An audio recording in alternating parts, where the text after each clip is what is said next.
Visit na buhay na talaga to, oh. Napakahirap na nga ng buhay natin. Nagdala ka pa kasi ng bata rito. Isang buwan na yan dito, ah. Kailan ba yung kukunin ng tatay niya? Bakit mo inako ang responsibilidad eh? Hindi naman ikaw ang ina niyan.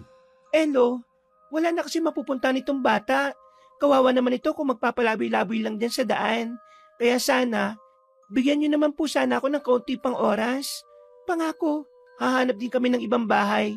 Pero sa ngayon, Sa ngayon, magiging palamunin na muna yan dito. Ano? Diyos ko naman, Mira. Pinag-aaral kasi kita noon, mas inuna mong lumande. Tapos, nagsyota ka pa ng lalaking may anak na. At ngayon, ikaw ang tumatayong nanay eh. Wala ka rin namang trabaho. Hinayupa ka talagang babae ka, oh. Hindi ka na talaga nag-iisip kahit na kailan eh. alam ko naman na nagkamali ako, Lo. Pero sana, bigyan niyo na ako ng pagkakataon na mapatunayang babawi ako. Sige na, Lo. Kawawa naman yung bata eh. O sige, bumawi ka. Pero ito ang kondisyon. Ikaw ang magpapalamon sa batang yan. Hindi ko na sagutin yan. Tumira kayo rito. Pakilusin mo yan. Paglabahin mo. Kasi ayaw ko ng tatamad-tamad. Kung hindi, palalayasin ko ang batang yan at isasama na rin kita. Lo, 9 na taon pa lang po itong si Buboy. Hindi pa po niya alam yung mga gusto niyong ipagawa. Kaya sa... Sus! Yung apo nga ni Berto, 7 taon lang nagtitinda na ng mani sa palengke. Tapos yung batang yan, 9 na taon na eh, tatamad-tamad pa. Diyos ko naman oh, hindi mo pa makausap na maayos kasi hindi naman makapagsalita. Ah, tingnan mo yan. Sino hindi mabubwisit sa kanyan? Wala na ngang kwenta, wala pang masabi. Lo naman, hindi po yata tama na pati ang kapansanan niya eh, idamay pa po ninyo. Huwag mo akong dramahan, Mira, ha? Nabubwisit na ako sa buhay na to. Basta, yun ang kondisyon ko. Eh, kapag ayaw mo, di lumayas na kayo. Lumabas na ang matandang lalaki na halos umuusok na ang ilong sa galit. Si Mira naman ay napayakap na lamang sa batang si Buboy. Ang senaryong yon ay nasaksihan lahat ng binatang si Nelson na kanina pa pala nasa harapan ng bintana. Nang makita siya ni Mira ay agad siya nitong nilapitan. Hiyang-hiyang humarap sa kanya ang dalaga. Nakayuko pa ito at hindi makatingin sa mga mata niya. Narinig mo ba lahat? Oo, sorry ah. Hindi ko maiwasang tumambay eh. Nag-alala kasi ako na baka saktan ni Mamburong yung bata. Pasensya ka na, pero bakit ka narito? May kailangan ka ba? Ibibigay ko lang sana itong pandesal para sa inyo ni Buboy. Ito, tanggapin mo. Nakakaya na. Palagi ka na lang nagbibigay sa amin ng pagkain. Hindi ko alam kung kailan ako makakabawi sa iyo eh. Hindi mo naman kailangan bumawi. Ginagawa ko naman ito kasi gusto ko. Ay, siya nga pala. Wala pa rin ba yung tatay ng bata? 1 buwan na. Hindi ko nga alam eh. Sa totoo lang, sobrang nag-aalala na ako. Kasi nung huli kami nag-usap sa telepono, parang natataranta siya. Para bang may humahabol sa kanya. Tapos, ang sabi niya sa akin, alagaan ko raw ng mabuti si Buboy. Hindi ko alam kung anong meron. Basta, nung bago mangyari yon, ilang araw siyang parang balisa. Lagi siyang may nararamdaman. Tapos, tuwing madaling araw, palagi siyang gising. Eh baka naman may nakaaway yung syota mong yun. Nakaaway? Wala naman eh. Basta ang nakikita ko lang sa kanya, para siyang may naririnig palagi. Tapos, hindi niya inaalis yung itak sa tabi niya. Ang sabi pa niya, kailangan daw ligtas kami sa mga nilalang na yon. Ewan ko ba, nalilito rin ako sa kanya eh. Yan kasi ang problema kapag malihim na tao eh, no? Wala ka tuloy alam ngayon kung anong nangyayari. Kung ako na lang kasi sana ang pinili mo, di hindi ka na sana problemado ngayon. Ha? Anong sinasabi mo? Wala. Ang sabi ko, kumain na kayo ni Buboy. Baka gutom na yung bata eh. Maraming salamat talaga. Nelson, kung wala ka, baka hindi ko na talaga alam ang gagawin ko. Drama mo naman masyado. Malamang tutulungan kita. Magkababata tayo eh. Para saan pat sabay tayong lumaki kung hahayaan lang kitang ganyan. Basta, puntahan mo na lang ako sa bahay kapag may problema ka. Tutulong naman ako kapag kaya ko eh. Maraming salamat talaga. Ngumiti na lamang si Nelson at saka pumasok na rin ang babae sa loob. Kumaway na lamang siya at nagpaalam. Paglabas niya sa bakuran ng dalaga, nakaabang na pala ang dalawa niyang kaibigan sa labas para lang asarin siya. Uy, pumoporma yung tropa natin na tumaasang sa isang iglap lang eh. Mapapasa kanya yung matamis na pagmamahal ng isang dilag na kababata. At ang pag-asang tila nagingalo ay muling nabigyan ng liwanag na ang kanyang karibal bigla na lamang naglaho sa hangin na para bang mabahong utot. Uy, para kayong mga siraulo dyan. Inabangan niyo talaga ako dyan ha, para lang sabihin ng mga yan. Napadalang naman kami. Nakita ka namin kausap si Maring Mira. Ano na estado niyo pre ha? Ha? Ano, kayo na ba? Ano ba pinagsasabi niyo? Baliw ba kayo? Hindi naman ako nanliligaw eh. At saka hindi naman kami talo. Anong hindi talo? Sus, kunwari ka pa. Matagal mo na rin namang gusto si Miri. Aminin mo na kasi sa sarili mo. Wala namang masama sa pagiging honest pre. Ano naman kung oo nga? Gusto ko nga siya. May magbabago ba? Ang bagal mo kasi mag-the moves Naunahan ka tuloy ng may anak na. Ano ba kasing balak mo ha? Palagi ka na lamang magiging ganyan? Tagatulong ng babaeng iniwan ng syota? Ewan ko, hindi ko alam. Basta ang malaga na lang sa akin matulungan ko siya kung ano man ang makakaya ko. Bumuntong hininga na lamang ang dalawa niyang kaibigan. Ang mga ito kasi ang saksi sa kung paano ginagawa ni Nelson ng paraan para lamang tulungan ang babaeng si Mira. Matapos ang kanilang pag-uusap, umuwi na lamang ang lalaking si Nelson. Napatingin siya sa dingding kung saan nakadikit doon ang larawan ng kanyang ama at ina. Umupo siya sa gilid. Napangiti ng pilit. Mag-isa na lang kasi siya sa bahay na yon. Ang kanyang ate kasi bumalik na ng Maynila nung hapon matapos ang halos isang buwan ding bakasyon. Ay nako, mag-isa na naman ako. Ano na naman kaya ang gagawin ko ngayon? Pa? Ma? Sabihin niyo nga sa akin kung anong pwedeng pagkaabalahan. Sawang-sawa na ako kakabantay sa mga alaga natin baboy at manok Nagbiro na lamang ang binata. Pero sa loob-loob niya, malaki ang pasasalamat niya sa kanilang maliit na farm. Dahil kasi doon, napayos nila noon ang kanilang bahay. Hindi man siya nakatapos ng pag-aaral dahil mas inuna niyang magtrabaho, malaki naman ang kinikita niya sa pag-aalaga ng mga pambentang hayop. Uy! Ma? Pa? Nagpaparamdam ba kayo? Natatawa na lamang ang binata. Hindi man lang siya nakaramdam ng takot sa biglang pagbagsak ng mga kaldero. Para nga sa kanya, mas mainam nang nararamdaman niyang kasama niya pa rin ang mga magulang niya. Mabilis na lumipas sa mga oras. Sumapit na rin ang kinagabihan. Napasalubong ang kilay ng lalaking si Nelson nang matanaw niya ang batang si Buboy na mag-isang naglalakad sa labas. Agad niya itong nilapitan sa pag-aalalang baka mawala ito. Uy, Buboy, saan ka pupunta? Hindi sumagot ang bata sa kanya. Hindi rin naman kasi ito nakakapagsalita. Nakatingin lang ito sa kanya na parabang naiintindihan ng kanyang sinabi. Tinuro kasi ni Buboy ang direksyon patungo sa tindahan. Bibili ka? Nang alin? Ano? Sigarilyo? Walang niya talaga si Mang Borong Pati bata inuutosang bumili ng sigarilyo. Akin na nga yan. Ako na bibili. Pumunta ka sa inyo at ako nang bahala. Hindi nagdalawang isip ang binatang si Nelson. Agad itong tumungo sa tindahan. Nagmamadali itong makarating sa bahay nila Mira. Pagdating niya roon, agad niyang kinatok ng malakas ang pinto. Hindi na kasi niya kinakaya ang inis para sa matandang lalaki. Bakit ba ang lakas-lakas ng katok mo ha? Nakakabala ka na. Nakita ko po kasi itong si Buboy. Bibili ng sigarilyo sa labas. Kayo po ba nag-utos sa kanya? Oo, ako nga. Bakit? Anong problema?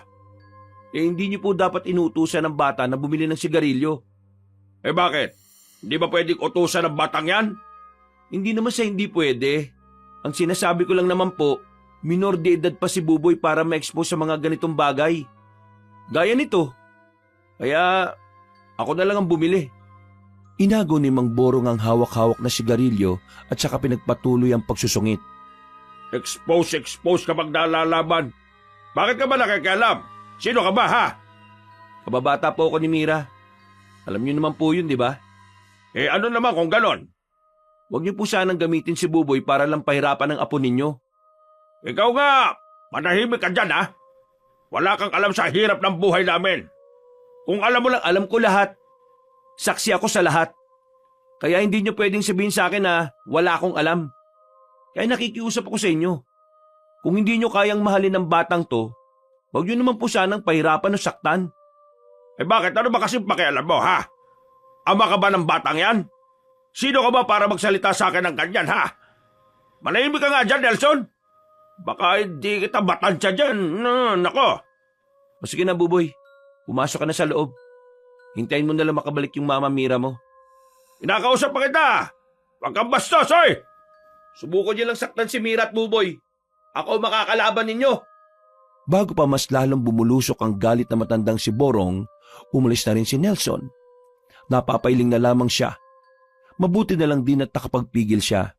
Dahil malamang sa malamang, baka inatake na sa puso sa sobrang galit si Mang Borong. Dahil wala namang gagawin si Nelson sa kanyang bahay, pinuntahan na lamang niya ang kanyang babuyan at manukan. Pati na rin ang iba pa niyang alagang hayop. Naabutan niya roon ng tagapangalagang si Aling Nita. Ang matandang ito ang nagsilbi na niyang katiwala pagdating sa mga alaga niya. Oh, Aling Nita, bakit narito pa kayo? Gabi na. Dapat nagpapahinga na kayo. Kasi naman Nelson, natatakot ako at baka may umatake sa mga alaga natin dito. Aatake? Sino naman po kayang aatake sa alaga natin? Ay nako, huli ka na naman siguro sa balita, ano? Hindi ko po alam eh. Ano po bang balita? Umuwi kasi ang kapatid ko galing sa kabilang probinsya. Ang sabi, inatake raw ng mga aswang ang mga alaga nilang hayop doon. Nababahala ako. Ang sabi kasi ng kapatid ko, baka raw dito lumipat ang mga aswang na yon kasi katabi lang din ang probinsya natin. Aling Nita, hindi naman po yata totoo mga aswang eh. Ano ka ba, bata ka? Wala ka talagang alam sa mga ganun, ano?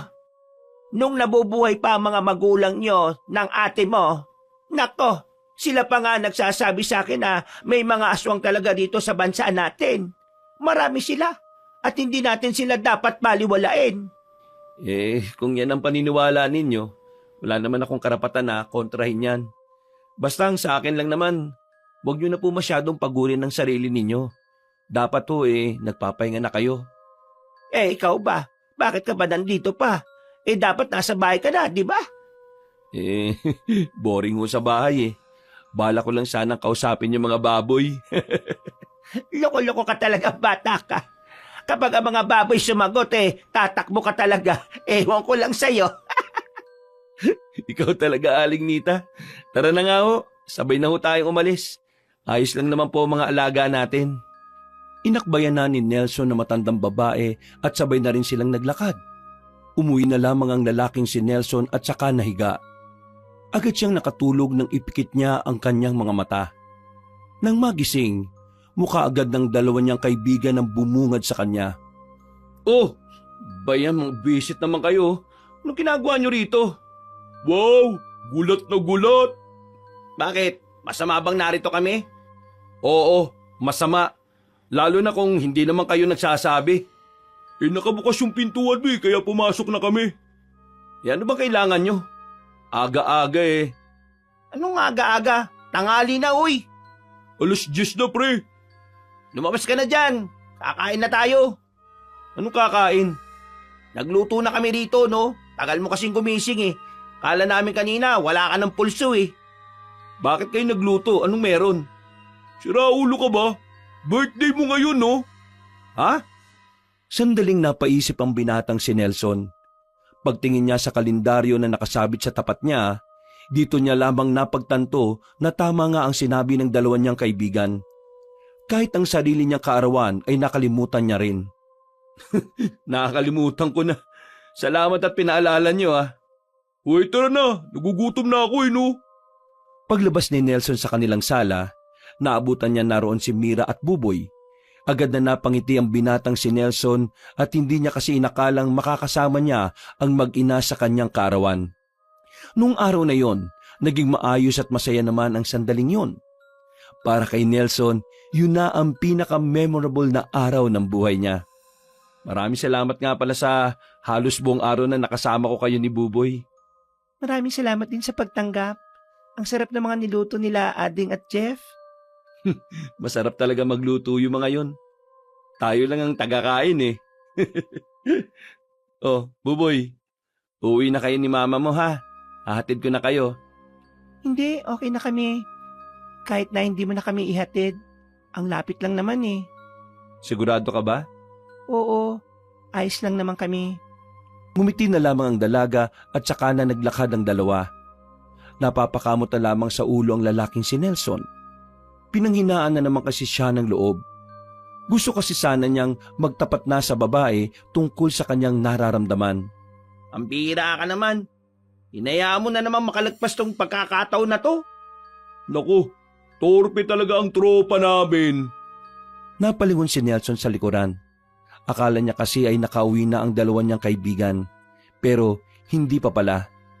Nag-abang lang pala ang dalawang iyon kung masasabi na niya kay Mira ang tunay niyang nararamdaman. Akala ko naman nakaalis na kayo. Mga siraulo talaga kayo kahit kailan no? Pero wala pa rin akong lakas ng loob mga pre. Pakiramdam ko kasi hindi pa ito yung tamang pagkakataon. Alam ko na hanggang ngayon, hinihintay pa rin niya yung syota niya na bumalik. Bumuntong hininga na lamang ang binatang si Nelson. Tinapik-tapik na lamang siya ng dalawa sa kanyang balikat. Hinayaan na lamang muna ni Nelson ng kanyang nararamdaman. Itinuon na lang muna niya ang kanyang atensyon sa kanyang mga alagang hayop sa mga sumunod na araw. Isinubsob niya ang sarili sa pag-aalaga. Hanggang sa hindi na niya namamalayan na ilang araw na rin pala ang nakakalipas. Walang iya ka talaga kahit na kailan. Inuutusan ka lang, iiyak ka pa. Mali na nga ang binigay mo sa akin kanina. Ngayon, hindi ka pa maasahan. Nakakainis ka na talagang bata ka. Dapat umalis ka na rito eh. Wala ka namang silbing bata ka. Oh, wag niyo naman pong saktan yung batang yan. Mabuti na lamang agad na nakalapit ang binata. Kinuha niya agad ang batang si Buboy na iyak ng iyak. Nanlilisik ang mga mata na matanda. Kulang na lang ay murahin sila nito. Nakikialam ka na naman. Ama ka ba ng batang yan, ha? Hindi ka rin naman lolo nito eh. Kaya wala kang karapatang manakit. O kahit na lolo ka pa niya, hindi mo to pwedeng saktan. O ano? Isasaksak niyo sa akin yan? Gusto niyo bang makulong ngayon? Sumusobra na kayo, Mamborong ah. Eh masyado ka lang nakikialam sa buhay namin eh. Akala mo naman kung sino ka talaga. Magmula ngayon, ako na ang tatayong ama nito. Kaya kung ano man ang gagawin mo sa batang to, ikaw ang mayayari sa akin.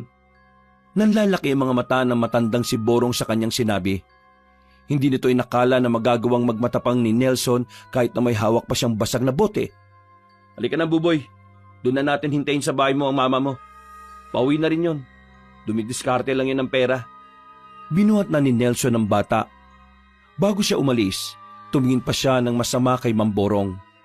Noong mga sandaling yon, tumahan na rin ang batang si Buboy.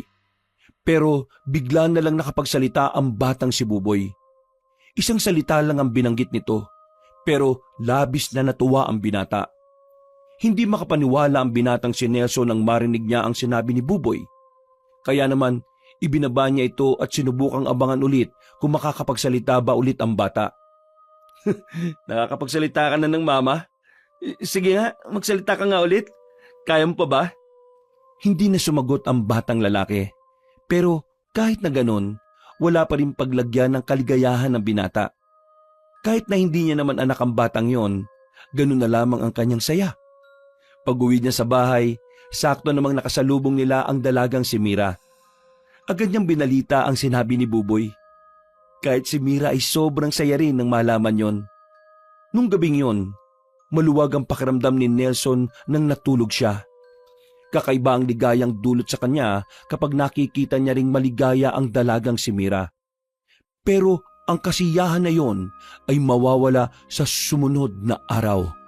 Sigurado ba kayong hindi na muna kayo uuwi sa inyo? Baka hinahanap na kayo ng pamilya niyo ha? Ang lakas na ng ulan no? Ako? Malabong hanapin ako sa amin. Ako pa ang naghahanap nga sa kanila eh. Hindi rin naman ako hinahanap sa amin. Hinahanap lang ako kapag may hinahanap na pera sa bahay eh. Akala kasi nila magnanakaw ako. Ay nako, Diyos ko. Nandito pa kayo baka mamaya makidlatan pa tayo. Ayos naman na itong mga alaga namin dito. Hindi naman siguro ito mapapahamak dito. Sigurado kayang matibay na itong bubungan nyo dito sa farm nyo? Oo, matibay na yan. Kakapayos lang namin ni Aling Nita dyan kahapon. Nasaan nga pala si Aling Nita? Malamang, hindi ko na pinapunta. Alam mo namang matanda na yun eh. Oy, sige na. Uwi na tayo habang hindi pa malakas ang hangin. Pupuntahan ko pa si Mira at Buboy eh. Titingnan ko lang para malaman ko kung ayos lang sila. Sasamahan ka na namin. Oo nga, baka mamaya makidlatan ka pa eh. Ang kukulit nyo. Bahala nga kayo sa buhay nyo. Kahit na malakas na ang ulan, ay umalis na rin sila ng farm dala ang malaking payong. Kasyang-kasya sila roon pero nababasa pa rin sila ng ulan. Mga ilang sandali lang, natanaw na rin nila ang bahay nila Mira. Napamura agad si Nelson nang matanaw nilang hinagis ni Mamborong ang gamit ni Mira at Buboy sa labas. Agad nilang nilapitan ang mga yon at tinulungan damputin ang mga gamit. Hindi na muna nagpadala sa emosyon ng lalaki noong mga sandaling yon.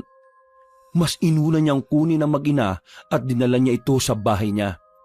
Saka pa lamang sumabog ang galit ni Nelson para kay Mang Borong. Gusto nga sana niyang lusubin ang matandang lalaki, pero inawat lang siya ni Jeff at Adeng. Ay nako, nakakabisit kasi yung lolo mo, Mire. Ang lakas-lakas ng ulan sa labas. Ngayon niya pa talaga kayo pinalayas? Nakakainis. Napakawala niyang puso. Hindi na siya naawa sa bata, oh. Huwag ka na magalit. Ako na lang ang bahalang kumausap kay Lolo. Hindi na. Huwag na kayong bumalik doon, Mira. Mas lalo lang kayong mamaltratuhin ng lolo mo eh. Dito na lang kayo sa bahay. May isa pa naman bakanteng kwarto eh. Tama si Nelson, Mira. Dito na lang kayo. Dito, hindi kayo gaganunin. Mas makakagalaw pa kayo na maayos. Mabait naman itong tropa namin eh. Tsaka, concern lang talaga siya sa inyo. Pero ang dami na kasi niyang naitulong sa amin eh. Habang wala pang ama niyang si Buboy, dito na muna kayo titira. Umalis na lang kayo kapag nagbalik na siya. Wala rin naman kayong ibang matutuluyan ngayon eh. Ang lakas pa naman ng ulan. Tumangon na lamang ang babaeng si Mira. Nahihiyaman ay tinanggap na lamang din ito ang alok ng binata. Noong oras na yon, nagluto si Adeng at Jeff ng sopas. Habang si Nelson naman ay agad na ring inayos ang silid na tutulugan na mag-ina. Ito ang kwarto ko. Dito kayo matutulog. Ako naman, sa kwarto ng ate ko. Wala naman siya rito kaya ayos lang naman na gamitin. Pasensya ka na talaga, Nelson ah. Lagi ka na lang nariyan para sa amin. Ano ka ba? Wala yun no. Para ka namang others niyan eh. Siyempre, iniisip ko rin naman yung abala na dinudulot namin. Kahit na kailan, hindi kayo naging abala sa akin. O sige na, bababa na muna ako. Maya-maya tatawagin ko na lang kayo kapag kakain na. Ngumiti na lamang ang babaeng si Mira. Agad na rin naman bumaba ng sala ang lalaki at dumiretso sa kusina. Inabutan niya ang dalawa niyang kaibigan na nagkukwentuhan. Oh, yan na si Nelson. Tanungin mo kung naniniwala siya sa aswang. Diyos ko, aswang na naman. Ang lakas na nga ng ulan aswang pa rin. Bakit? Hindi ka ba naniniwala ron? Bakit na naman ba nasingit yung aswang-aswang sa usapan ninyo? Hindi. Kasi pre, itong nakaraan, bago kasi umulan, narinig namin si Aling Nita. May mga kausap din siyang matatanda eh. Ang usapan nila, yung mga aswang daw, tinatarget yung mga alagang hayop sa kabilang probinsya. Ay nako, nakakwento na sa akin yan ni Aling Nita. Wala namang kasiguraduhan kung totoo yung kwento na yan eh. Eh di sinasabi mong nagsisinungaling si Aling Nita. Sumbong kita dyan. Baliw, di naman sa ganun. Ang sa akin lang, baka narinig lang din ni Aling Nita yun. Pero ito seryoso ah. Alam niyo bang nakakita na yung mama ko noon ng aswang? Uwe, hindi yung kwentong barbero ah. Malamang hindi. Kwento to ni mama eh. Nung pinagbubuntis niya raw kasi ako, inaaswang siya dati. Nakita niya yung lalaki raw na nasa ibabaw ng bubong namin. Lumabas kasi siya ng bahay eh. Tapos, takbo siya pabalik sa loob eh. Munti ka na raw siyang mahabol. Mabuti na nga lang daw, nagising ang lahat ng tao sa amin. Inaswang ang mama mo habang pinagbubuntis ka? Kaya pala, buka kang aswang. Uy, orong timang naman to. Seryoso itong taong nagkukwento eh. De, biro lang naman. O naman, umiiyak ka naman kaagad. Uy, tigilan nyo na nga yung ganyang kwentuhan. Ang mabuti pa, tapusin nyo na yung niluluto nyong sopas para makapagapunan na tayo. Hindi pinansin ni Nelson ang usapan na yon. Talagang wala kasi siyang interes sa mga bagay na mahirap talagang paniwalaan. Para kasi sa kanya, kwentong bayan lang yon na ginagawang panakot sa mga bata. Na kahit na kailan, hinding-hindi magiging totoo. Payapa silang nakakain nun, at sa pagsapit ng gabi, mahimbing na ang kanilang pagtulog ng dahil sa lamig ng panahon. Lumipas pa ang 2 araw. Nanatili pa rin nakatira si Mira at Buboy sa bahay ni Nelson. Wala pa rin kasing tigil ang malakas na ulan. Habang nagluluto si Nelson sa kusina, panay ang tingin niya sa kanyang relo. Wala pa rin si Mira. Ang sabi niya, bibili lang siya ng ulam. Mag-iisang oras na, wala pa rin. Pagtingin ni Nelson sa sala, nakita niya ang batang si Buboy. Nung una, tahimik lang yung nakaupo ron. Pero maya-maya lang, nakita na niyang tumayo at naglakad palapit sa pintuan ng sala. O Buboy, hintayin na lang natin dumating ang mama mo ha. Buboy! Uy! Teka, huwag kang lalabas! Malakas ang ulan oh! Agad na binitiwan ni Nelson ang sandok. Ilang sandali lang, pagtingin ni Nelson sa labas, nakita niyang nakabulagta na ang batang si Buboy sa lupa. Umuusok pa ang buong katawan nito. Kaya ang unang pumasok sa kanyang isipan ay nakidlatan ng bata. Sa sobrang taranta niya, binuhat niya si Buboy at saka ipinasok sa bahay. Kinuha naman niya agad ang cellphone na dipindot. Mabuti na lang talaga at may signal pa nung mga sandaling yon. Kaya naman, agad niyang tinawagan ang kanyang kaibigan na si Jeff. Pare, wala na akong panahon para magpaliwanag pa. Pumunta na lang kayo rito. Hindi na naman nagtagal, dumating na ang 2 binata. Wala pa ring malay si Buboy ng mga oras na yon. Inihiga na lang nila yon sa sofa. Nakidlatan? Bakit wala man lang lapno sa kanya? Sigurado ka bang nakidlatan siya? Baka naman naimatay lang kasi muntik na siyang tamaan. Hindi ako pwede magkamali. Nakita kong umuusok ang buong katawan niya kanina at namumula. Kaya malakas ang kutob ko na nakidlatan talaga siya. Hindi takbo na natin siya sa ospital. Paano? Nakasarado na yung mga daan dahil nga sa mga natumba ng mga puno. Hindi ba pwede sa barangay? Wala namang klinik dun eh. Ay nako, malas naman talagang buhay to. Nasaan ba kasi si Mira? Hindi pa nga rin nakakabalik eh. Maya-maya lang ay nabigla sila nang dumilat ang mga mata ng batang si Buboy. Bumangon ito na parang walang nangyari. Nagtataka silang tatlo. Hinawakan pa ni Nelson ang bata para suriin ito. Pero wala talaga silang makitang kahit na kaunting lapnos. Buboy, ayos ka lang ba? Naririnig mo ba ako? Si Mama, nasa panganib. Ay gagi, nakakapagsalita? Hindi malaman ng 3 binata kung ano ang kanilang mararamdaman. Sa isip-isip ni Nelson, nakaapekto yata ang kidlat para makapagsalitang muli ang bata. Nakakapagsalita ka na? Si Mama, nasa panganib. Kinuha siya ng mga aswang. Buboy, ano bang pinagsasabi mo? Nakita ko sa panaginip ko si Mama Mira. Kinuha siya ng mga lalaking halimaw.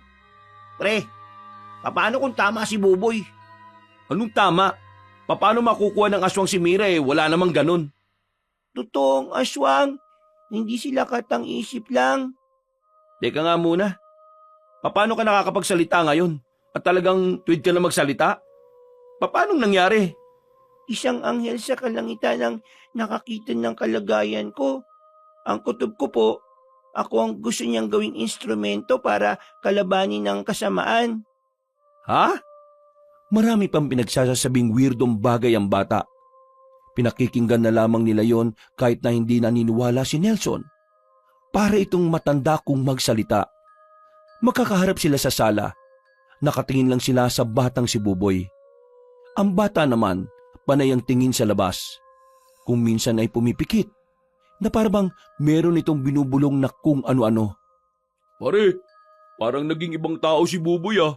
Ang dami niyang sinasabi na parang siya lang ang nakakaalam eh. Tingin ko, kailangan na natin siyang paniwalaan. Oo nga pre, parang marami talaga siyang alam. May kakaiba siguro talaga yung kidlat na tumama sa kanya. Buboy, totoo bang walang nangyaring masama sa'yo? Wala bang masakit sa katawan mo? Wala po. Ang nararamdaman ko lang po, parang ang lakas ng pandinig ko. Tapos, nararamdaman ko pong nasa kapamakan ng mama ko. Okay, sige. Sabihin na nating totoo mga aswang. Paano mo naman nasabi na kinuha ng aswang ang mama Mira mo? Naalala ko po ang lahat eh. Kalaban po ng mga aswang ang papa ko. Siguro, kinuha nila si mama para mahuli na nila ang tunay kong papa. Kailangan po nating iligtas si mama ko. Oo, Buboy. Ililigtas naman natin ang mama Mira mo eh. Pero sa ngayon, hayaan mo na muna kami mag-usap-usap ha. Pumunta ka na muna sa kwarto. Sige po. Naglakad na ang batang lalaki paakyat sa taas. Napabuntong hininga na lamang din si Nelson. Hanggang sa mga puntong yon, hindi pa rin siya makapaniwalang ang pananalita ng bata ay tuwid na rin. Nawiwindang ako mga pre. Unang-una, tinamaan ng kidlat. Pangalawa, nakapagsalita ng tuwid. Tapos ngayon naman, tungkol sa aswang. Dinukot daw ng mga aswang yung mama niya kasi ano. Ay nako basta, kainis. Kasalanan niyo siguro tong dalawa eh. Baka kasi narinig ni Bubo yung kwentuhan niyo kaya napapagaya na yung bata. Uy, wala kaming kinalaman dyan ha. Pre, paano kung may kakaiba nga talaga kay Buboy? Anong kakaiba? Na baka nga totoo yung sinasabi niya. Ano? Eh kasi tingnan mo napaka-imposible naman kasi na tamaan siya ng kidlat tapos wala man lang nangyari sa kanya. Oo nga naman. Di ba ikaw na nagsabi na tinamaan ng kidlat yung batang yon? Napaisip si Nelson. Wala siyang balak na paniwalaan ng ideyang kakaiba si Buboy. Pero habang tumatagal, unti-unti na siyang nakukumbinsi na baka nga si Buboy ay hindi gaya ng pangkaraniwang bata. Matapos ang kanilang usapan, pinuntahan nila si Buboy sa kwarto nito. Naalarma sila nang maabutan nilang wala roon ang bata. Nagtutulakan pa sila sa hagdanan. Pagtingin nila sa tapat ng bahay, nakita nila si Buboy na may hawak ng kawayan na hindi naman kalakihan. Nakita nila itong tila nag-iensayo kung paano humawak ng sandata. Oh, tingnan mo Nelson oh. Tingnan mo kung normal ba si Buboy oh. Pre, sugo yata ng liwanag ang batang yan. Diyos ko, ano ba itong nangyayari? Hinayaan na lamang nila ang batang si Buboy na gawin yon sa gitna ng malakas na ulan. Makalipas lang ang halos 10 minuto, pumasok na rin ang bata sa loob ng bahay. Nakatingin ito sa kanila ng seryoso, pero hindi na yon nagsalita at dumiretso na lamang sa itaas. Nung gabing yon, windang na windang ang utak ni Nelson. Parang gusto na lamang mahimatay. Dakong 12:00 ng gabi, bahagya na rin humina ang ulan. Wala na si Adeng at Jeff nung mga sandaling yon. Tanging si Nelson na lamang ang nasa sala. Hinihintay niya pa rin kasing makabalik ang dalagang si Mira. Umalis lang siya sandali para kumuha ng makakain sa kusina. Nakita na lamang niyang lumabas si Buboy. Gusto niyang pigilan ng bata, pero gusto niya ring mapatunayan kung talaga bang espesyal na bata si Buboy noon. Kaya naman, sinundan niya lamang si Buboy hanggang sa makarating na nga sila sa gilid ng gubat. Nakatago lamang si Nelson sa gilid nang marinig niyang magsalita ang bata. Papa, Nelson, wag na po kayo magtago. Nararamdaman ko naman po kayo eh. Sa hindi malamang dahilan, bigla na lamang nagtindigan ng balahibo ng lalaking si Nelson. Wala siyang ideya kung paanong nalaman ni Buboy na kanina pa siya nakasunod. Gayong, hindi naman siya nito nakikita. Lumabas na po kayo dyan. Samahan niyo na lang po ako sa pupuntahan ko. Napilitan na lamang si Nelson na lumabas sa kanyang pinagtataguan. Lumapit na lamang siya sa bata. Saan ka ba pupunta? Umaambon pa oh. May sinasabi sa akin ang anghel. May kailangan akong kunin sa sandata na tsak na makakalaban sa mga aswang. May kailangan akong kunin na sandata na tsak na makakapaslang sa mga aswang. Buboy, ikaw pa rin ba yung Buboy na nakilala ko? Opo, Wala naman po nagbago eh. Naibalik lang po ang pananalita ko. Ibig sabihin, nakakapagsalita ka na noon pa? Opo, nawala lang po yung pananalita ko dahil sa isang pangyayari. Magsasalita pa sana si Nelson nang biglang tumigil sa paglalakad si Buboy. Para itong may pinakiramdaman. Maya-maya, naglakad na ito ng mabilis. Papasok ng kagubatan. Walang nagawa ang lalaking si Nelson kundi ang sundan na lang ang batang si Buboy. Hindi nagtagal, tumigil na sila sa malaking bato. Nung una, wala namang napapansin na kakaiba si Nelson noon. Pero nang lumapit si Buboy, bigla na lamang may lumiwanag sa bato. Merong dinukot doon ng batang lalaki. Isang espada na halos kasing laki lang din ito. Uy!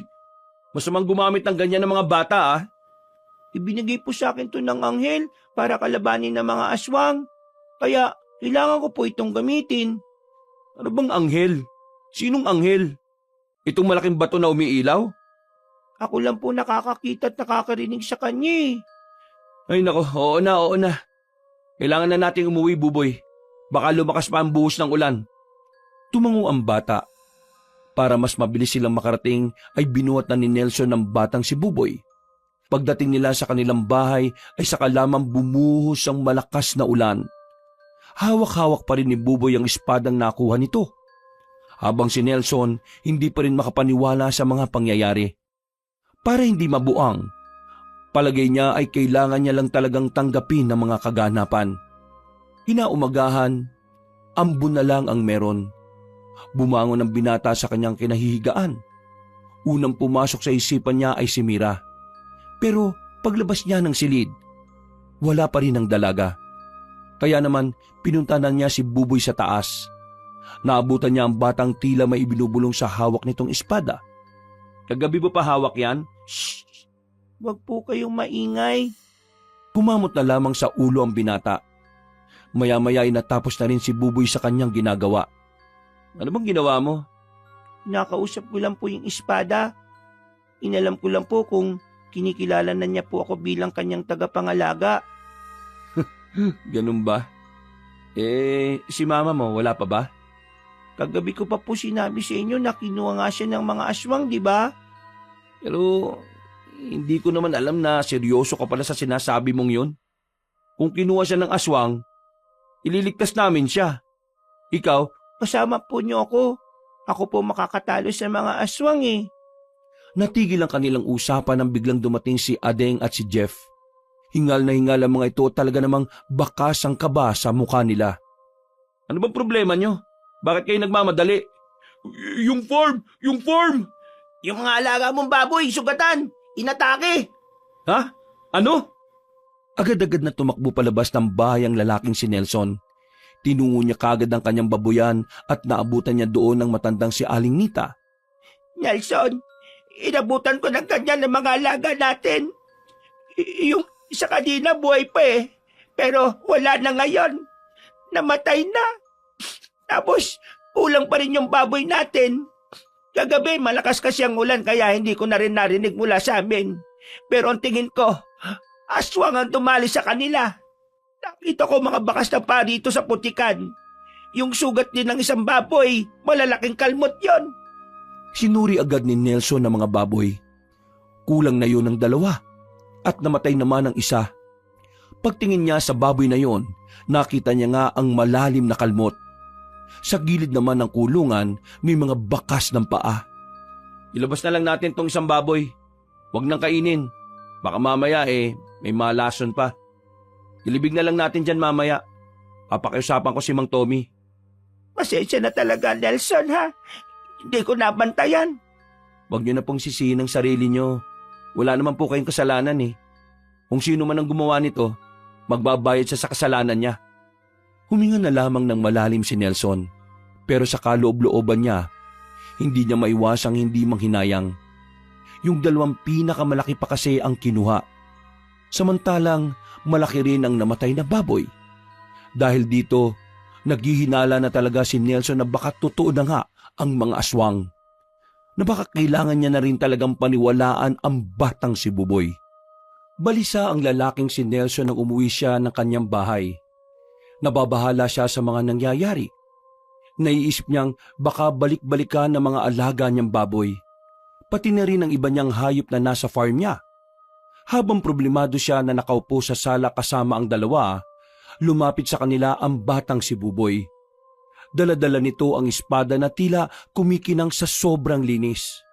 Oh, bakit may ganyan ka? Buboy, saan mo nakuha yan? Bigay po sa akin to ng isang anghel. Ang anghel na siyang dahilan kung bakit nakakapagsalita na po ako. Anghel? Ano, Nelson? Anong sinasabi nitong stepson mo, ha? Kagabi, sinamahan ko siya pumunta sa gubat. May tinigilan kaming malaking bato. Yung bato, nagliwanag. Tapos may kinuha siya ron. Yung espada na yan. Ha? Seryoso ba? Mukha ba ako nagbibiro? Kilala niyo naman ako, di ba? Hindi ako naniniwala sa mga ganyan. Pero nakita ko mismo eh. Eh di naniniwala ka na ngayon. May magagawa pa ba ako para hindi maniwala? Habang tumatagal, dumadami nangyayaring kakaiba eh. Kung papayag po kayo, may liligtas po natin si Mama Mira kung sasamahan niyo po ako. Ha? Sasamahan? Saan?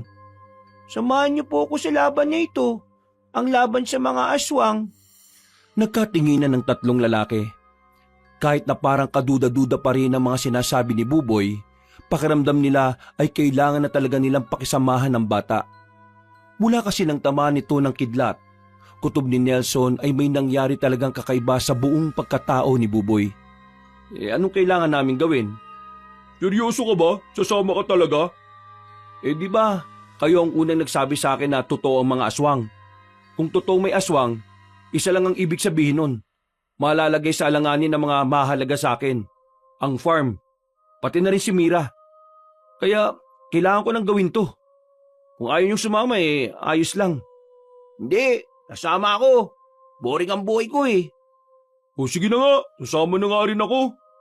Sige, sabihin mo Buboy, ano ang una nating gagawin? Babantayan po natin ng mga baboy mamayang gabi. Natitiyak ko po kasi na babalik sila eh. O paano ka naman nakakatiyak na babalik sila? Nararamdaman ko po. Pambira. Pakiramdaman ba siyan? Pumayag si Nelson sa gustong mangyari ng batang si Buboy. Nung araw na yon, hinasa na ni Nelson ang mga itak niyang ilang taon na rin niyang naitatago. Naging abala sila sa paghahanda. Hindi man sabihin ni Nelson, pero banas na banas siya sa nangyari sa mga baboy niya. Kaya naman handa siyang gumanti sa mga salarin kahit pa aswang yon. Bandang tanghali, katatapos lang nilang kumain nang makarinig sila ng malalakas na sigaw. Kinalampag pa ang gate nilang kinakalawang.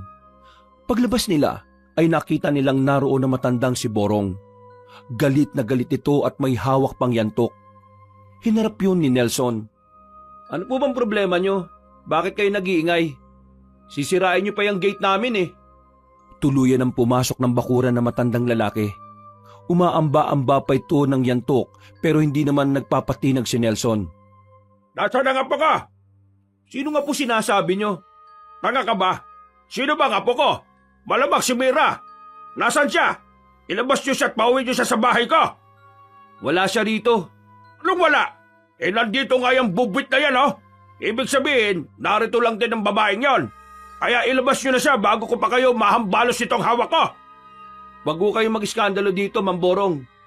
Iniiwasan ko ng pumatol sa matanda, ah. Wow! Akala mo naman talaga kaya niyang pumalag. Mamborong, kung mahal niyo pa ang mga buto niyo, wag ko si Nelson. Ano? Makikisali ka pang siraulo ka? Sino ka ba? Tuta ka lang naman ni Nelson eh. Alis! Hindi kita kausap. Wala pa rin si Mama Mira. Magtatatlong araw na siyang hindi po nakakauwi.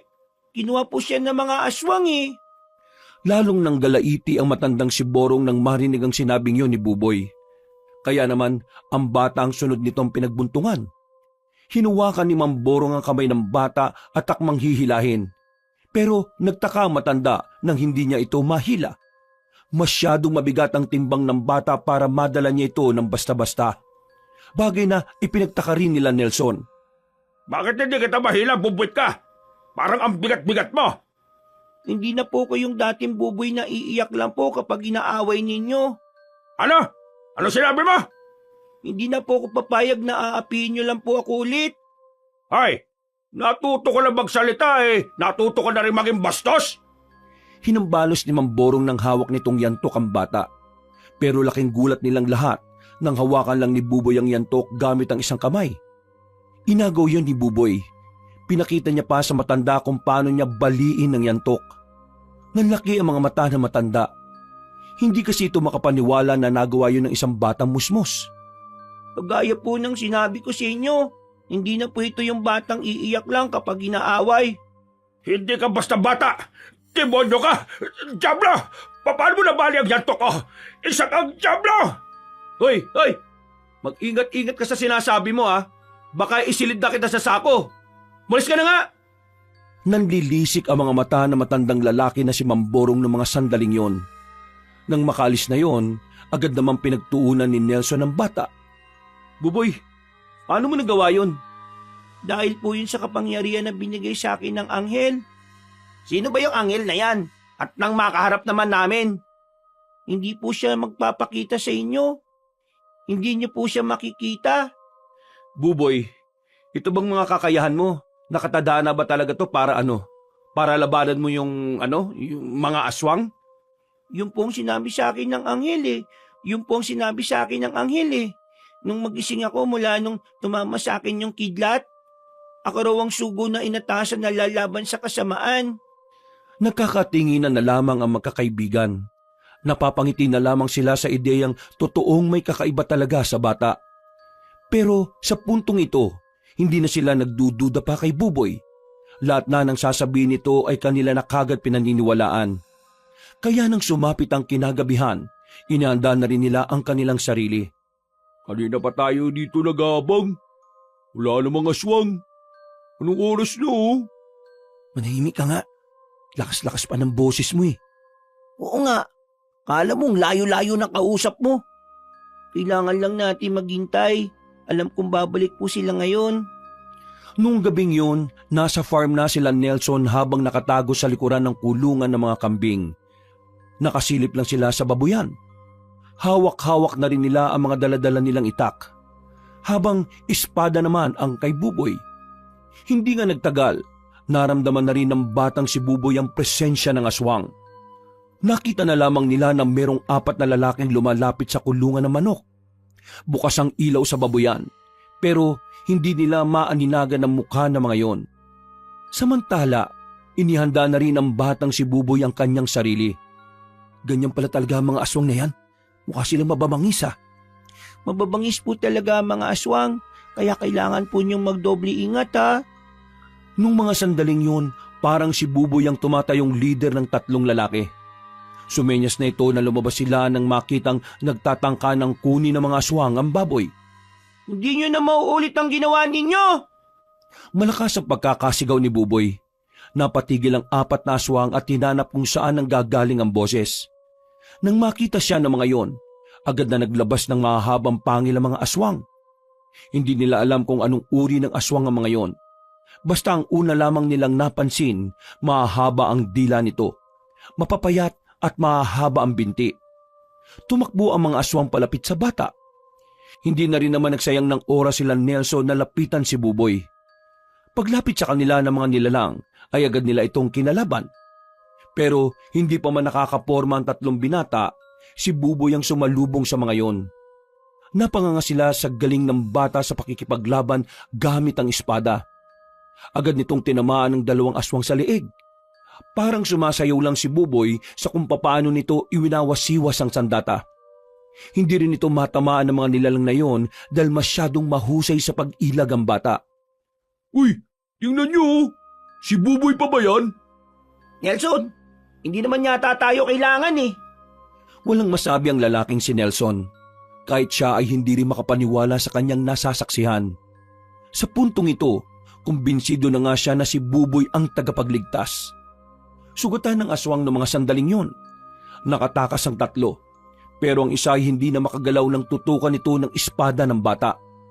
Papa Nelson, tulungan niyo po akong itali siya. Dadalhin po natin siya sa tambakan ng mga gamit doon po. Ha? Hindi ba natin tutuluyan yan? Hindi po. May kailangan po tayong itanong sa kanya eh. Pinalo ni Buboy ng hawakan ng espada ang aswang. Nawalan yun ng malay kaya hindi naman na nagsayang ng pagkakataon ng 3 binata. Binuhat nila yun at dinala sa tambakan ng mga gamit nila. Binuksan nila ang ilaw at itinali sa haligi. Maya-maya lang nagising na rin ang aswang. Umaangil-angil pa ito. Pero nanahimik din ng tutukan na ni Buboy ng espada sa leeg. Isa kang aswang, kaya nakakasiguro ko na alam mo kung nasaan si Mama Mira. Magsalita ka, kung hindi tutuluyan kita. Nakakatakot naman pala tong stepson mo, Nelson. Birador ang galawan eh. Tama lang ang ginawa niya. Matalino ang naisip niya. Ayaw mo magsalita? Sige. Sa bundok ng Marambong, kung alam nyo, doon ang kuta namin mga aswang. Naroon din ang mga bihag. Huwag nyo akong patayin. Paano naman tayo makakasiguro na nagsasabi ng totoong aswang na yan? Nararamdaman kong hindi siya nagsisinungaling, kaya totoong sinasabi niya. Anong gagawin natin sa isang yan? Kung ayos lang po, lumabas po muna kayong 3. May sasabihin lang po ako sa kanya. Nagkatinginan sila, pero sinunod na lamang din nila ang sinabi ng bata. Mga ilang sandali lang, narinig nilang sumigaw ang aswang sa loob. Nakalaunan din naman ay agad na ring nanahimik. Paglabas ni Buboy, parang wala lang nangyari. Tinuluyan mo ba yung aswang? Opo, ang mga aswang po kasi dapat hindi na binubuhay kasi likas sa kanila ang kasamaan eh. Baka mamaya, babalikan pa tayo niyan pag binuhay po natin yan. Eh anong gagawin natin sa bangkay nun? Madali lang naman po maging abong bangkay ng mga aswang. Pwede po natin siyang sunugin ngayon. Binuhat nila ang bangkay ng aswang at dinala sa tagong parte ng kagubatan.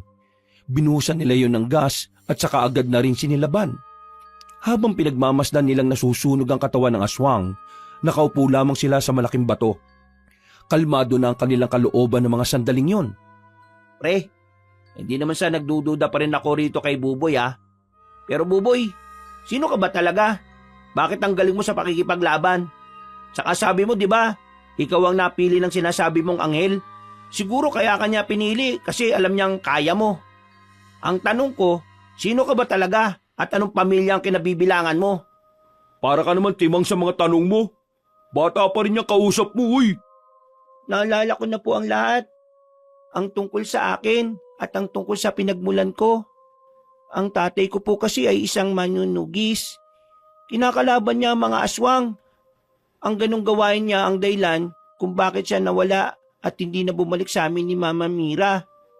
Ang lolo ko naman po, yung tatay ng tatay ko, kilalang antingero sa lugar namin noon. Malakas siya. Kaya niyang pumaslang ng maraming aswang. Pero wala na po siya ngayon. Ang kwento sa akin ng papa ko, pinatay ang lolo ko ng isang kaibigan na malapit sa kanya. Tinraidor siya. Hindi ka pala talaga basta-basta bata lang. Nasa dugo mo na pala talaga ang pagiging palaban eh. Kaya nga po kailangan ko pong kalabanin ng mga aswang. Higit pa po sa pagliligtas kay Mama Mira. Ito po ay laban ng angkan namin. Kailangan ko pong mabigyan ng hustisya ang pagkawala ng marami sa miyembro ng angkan namin. Buboy, basta kasama mo ako sa laban na to ha. Hindi ako papayag na mag-isa ka na lang na lumalaban. Marami pong salamat sa inyo, Papa Nelson. Nang tuluyan ng maabo ang katawan ng aswang, hindi na rin sila nagtagal doon. Umuwi na lang sila at saka nagpahinga. Natulala na lamang si Nelson sa gilid habang iniisip ang mga nangyayari. Napapailing. Para sa kanya, parang nabibilisan siya sa mga kaganapan. Pero ganun pa man, alam niyang kailangan niya talagang maging matibay para samahan ang bata. Kinaumagahan, masarap pa sana ang tulog ni Nelson, kaya nga lang narinig na kagad niyang nagsisigaw na naman sa labas ang matandang si Borong.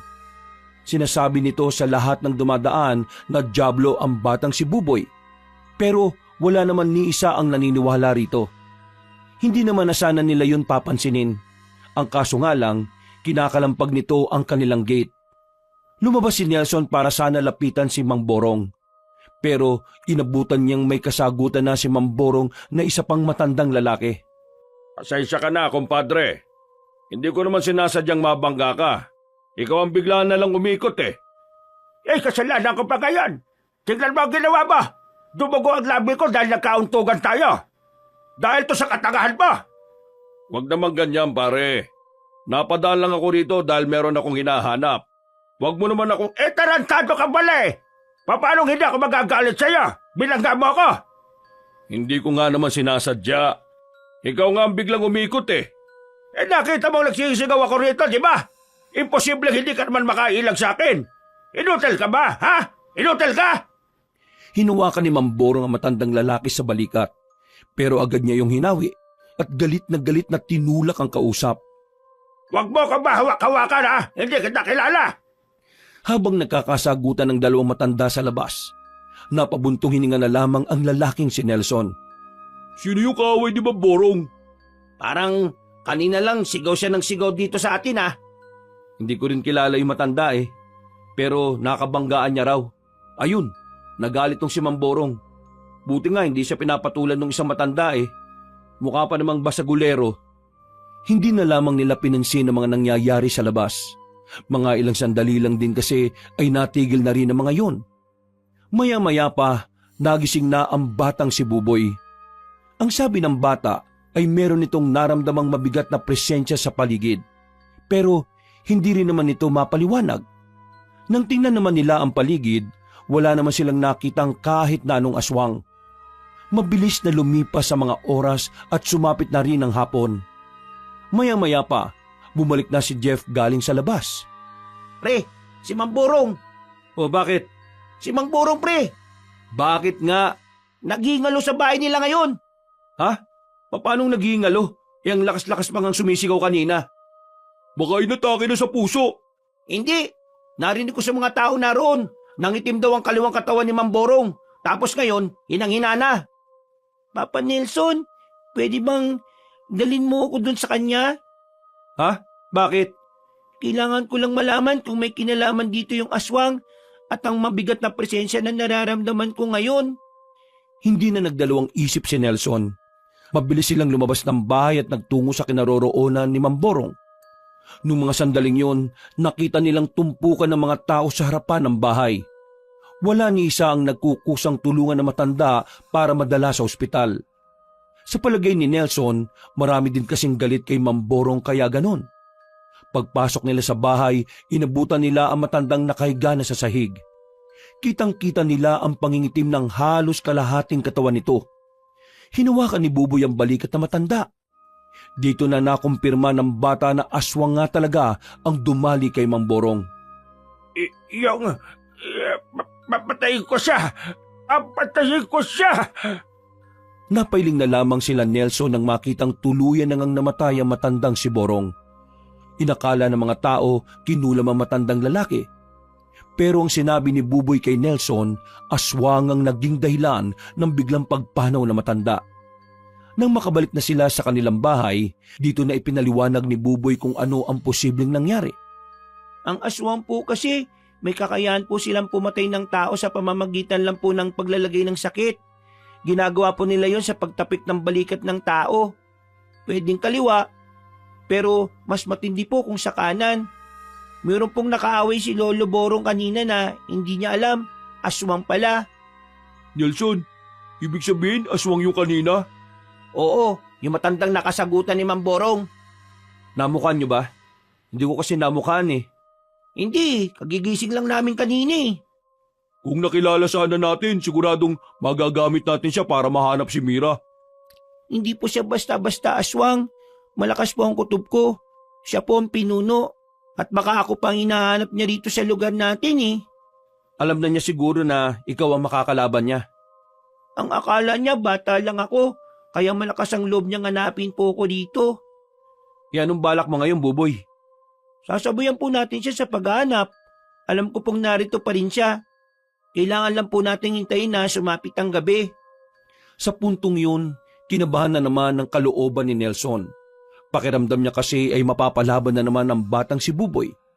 Kahit na alam niyang marunong naman itong makipaglaban, hindi pa rin niya maiwasang hindi mag-alala para dito. Mabilis na lumipas ang mga sandali. Sumapit na naman ang gabi. Sinadya nilang apat na tumambay sa labas sa pagbabakasakaling madaanan sila ng matandang aswang. Pero Halos mag-iisang oras na sila sa labas ay wala naman silang napapala. Kung hintayin na lang kaya natin sa bahay niyo, Nelson. Nakakapagod tumayo eh. Oy, mais ka nga. Nakatayo ka na nga lang, napagod ka pa. Nararamdaman ko na siya. Sigurado ka bang tama yung pakiramdam mo? Nasa alamanan, sa mga puno, sa gubat. Wala silang sinayang na pagkakataon. Nagmamadali silang umalis doon at nagtungo sa kagubatan. Pero noong mga sandaling yon, biglang nagbago ang pakiramdam ni Buboy. Bagay na nagpakaba rin kay Nelson. Tumigil ang bata sa paglalakad nang nasa bukana na sila ng kagubatan. Nagtaka si Nelson. Mula na maging kakaiba si Buboy, yun ang unang beses na nakita nilang tila nag-alangan ito. Anong problema? Hindi sa kanya yung nararamdaman ko. Mali palang nararamdaman mo, bata. Marami sila, hindi lang nag-iisa. Naku po, eto na nga ba sinasabi ko eh. Bumuntong hininga na lamang si Nelson. Hinanda na niya ang sarili dahil alam niyang kailangan na rin nilang lumaban sa puntong ito. Mga pre, alerto ah. Hindi tayo display dito. Tutulungan natin tong batang to. Malamang, anong kala mo sa amin, duwag? Hindi nagtagal, bigla na lamang lumabas ang mga aswang na nasa gilid. Mabilis na gumapang ang mga yon patungo sa kanila. Ang iba naman ay lumundag pa. Pero itinaas lamang ni Buboy ang kanyang espada. Tila lumikayo ng malakas na hangin kaya tumalsik ang mga aswang.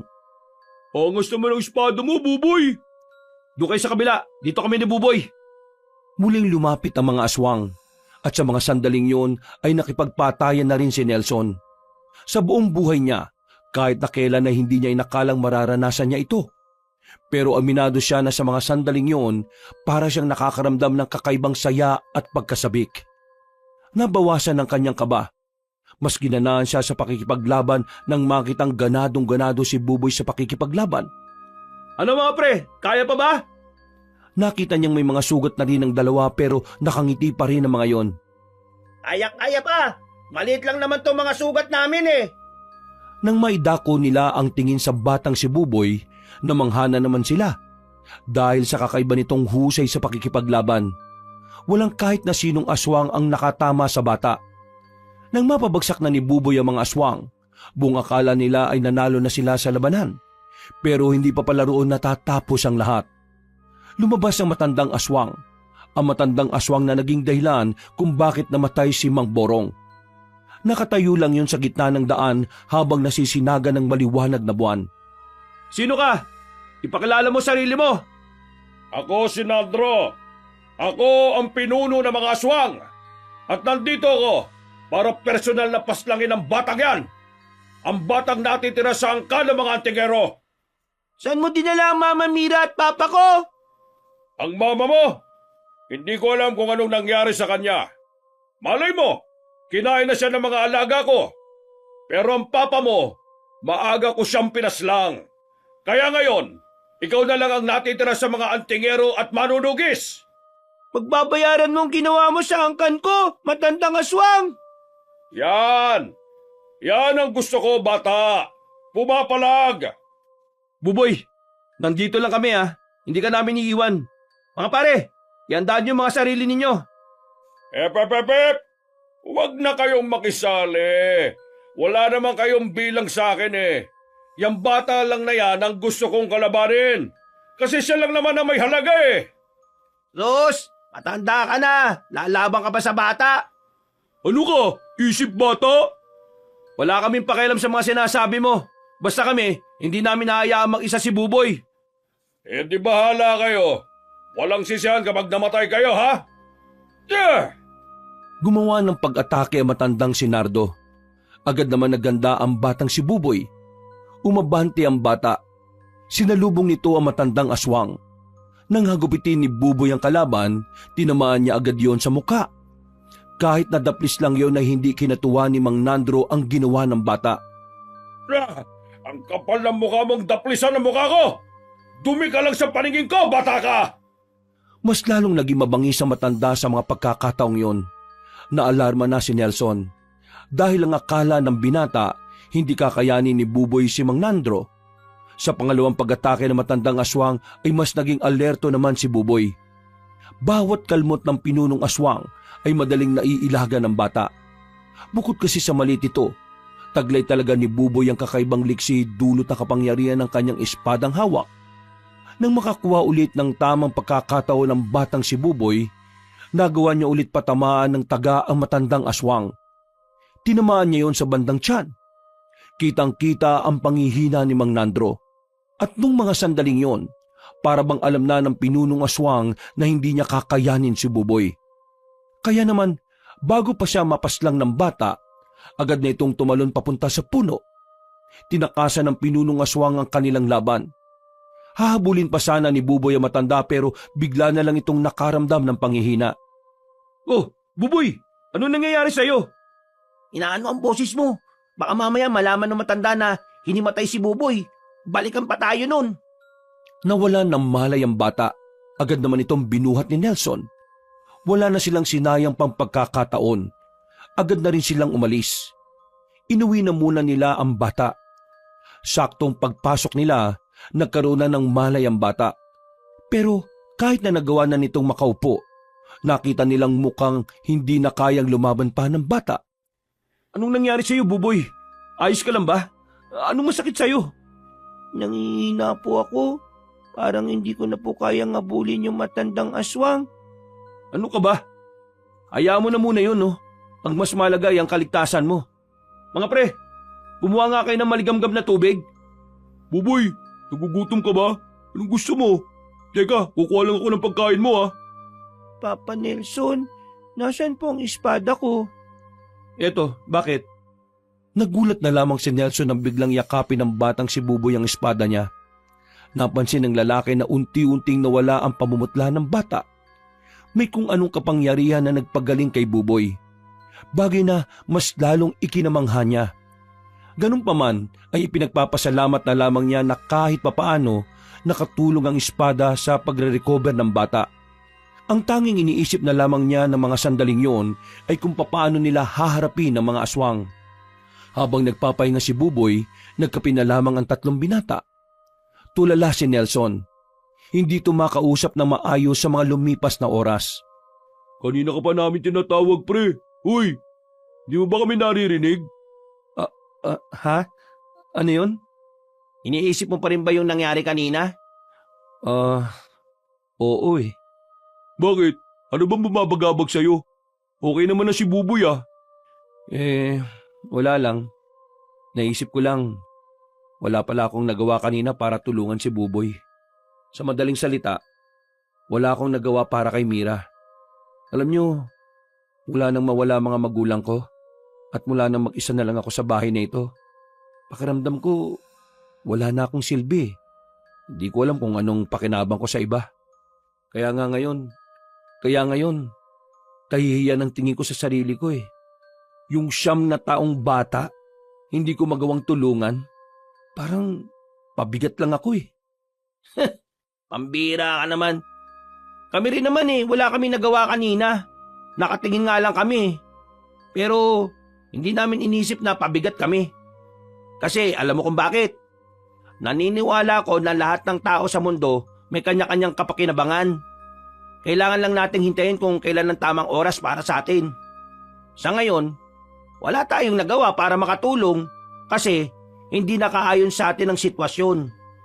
Pinunong aswang yung nakaharap natin kanina eh. Hindi natin kakayanin yun at makakaabala pa tayo kay Buboy kung nakisali tayo kanina. Hindi ka magiging pabigat kahit na kailan. Hanggat nandyan sa puso mo ang kagustuhang makatulong, magkakaroon ka ng tamang pagkakataon para magawa mo ang pagtulong mo. Kaya huwag kang panghinaan, pre. Alam mo naman kung ano mga nagawa mo eh. Naiintindihan ko nararamdaman mo, pre. Kasi ako, dati, iniisip ko na wala akong ambag sa pamilya ko eh. Pakiramdam ko, pabigat lang ako. Pakiramdam ko, paalamunin lang ako. Pero alam mo kung anong nangyari at bakit ako nakabangon. Kasi mas tiningnan ko yung mga taong nagsasabi sa akin kung ano ba talaga ang naitulong ko sa kanila. Mas iniintindi ko ang mga taong mahalaga sa akin. Mas minahal ko ang sarili ko at mas binigyan ko ng halaga ang mga bagay na nagagawa ko kahit na maliit lang. Pre, Nagsisimula ang pagpapahalaga natin sa mga nagagawa natin kapag natuto tayong ma-appreciate ang lahat ng maliliit na bagay.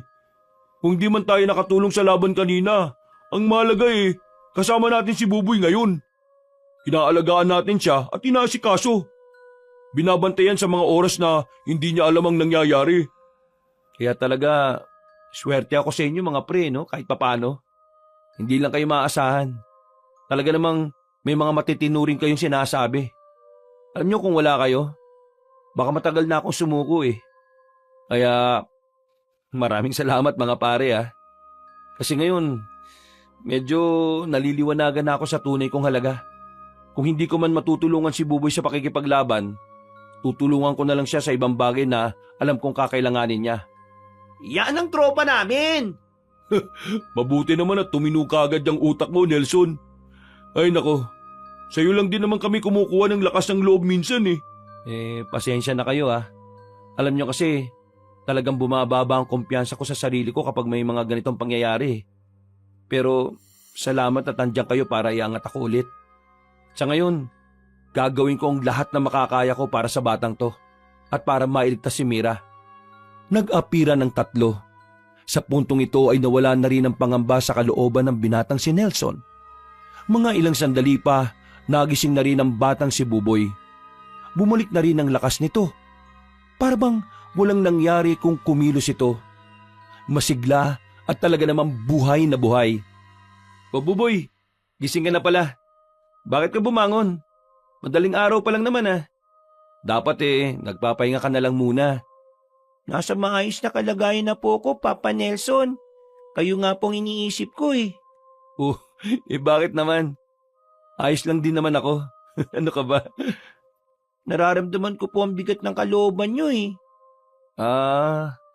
Nararamdaman mo rin pala ang kahit na nararamdaman ng isang tao? Ganyan ba talaga kalakas ang espadang gamit mo? Hindi po ito dahil sa espada, dahil po ito sa pagmamahal. Ano? Pagmamahal? Paano pagmamahal? Ang sabi sa akin ni Mama Mira nun, kapag mahal mo ang isang tao at mahalaga siya sa'yo, mararamdaman mo raw po kung kailan sila nakakaramdam ng lungkot Ibig bang sabihin yan, mahal mo ko? Opo, kasi papa ko na rin po kayo Kayo pong tumatayong papa ko kahit po nung hindi ko pa alam na wala na ang tunay kong tatay. Buboy, mahal din naman kita Parang anak na rin ang turing ko sa'yo. Kaya kahit na anong mangyari, palagi mo akong kasama. Ako ang tatayong guardian mo habang wala si Mira at ang tunay mong ama. Huwag mo kong intindihin. Naliwanagan naman na ako Siguro mamayang umaga, magiging maayos na rin naman ako. Ang tanging mahalaga sa akin ay ikaw. Kaya mag-iingat ka palagi sa lahat ng laban mo At lagi mo lang iisipin na hindi ka nag-iisa. Maraming salamat po, Papa Nelson.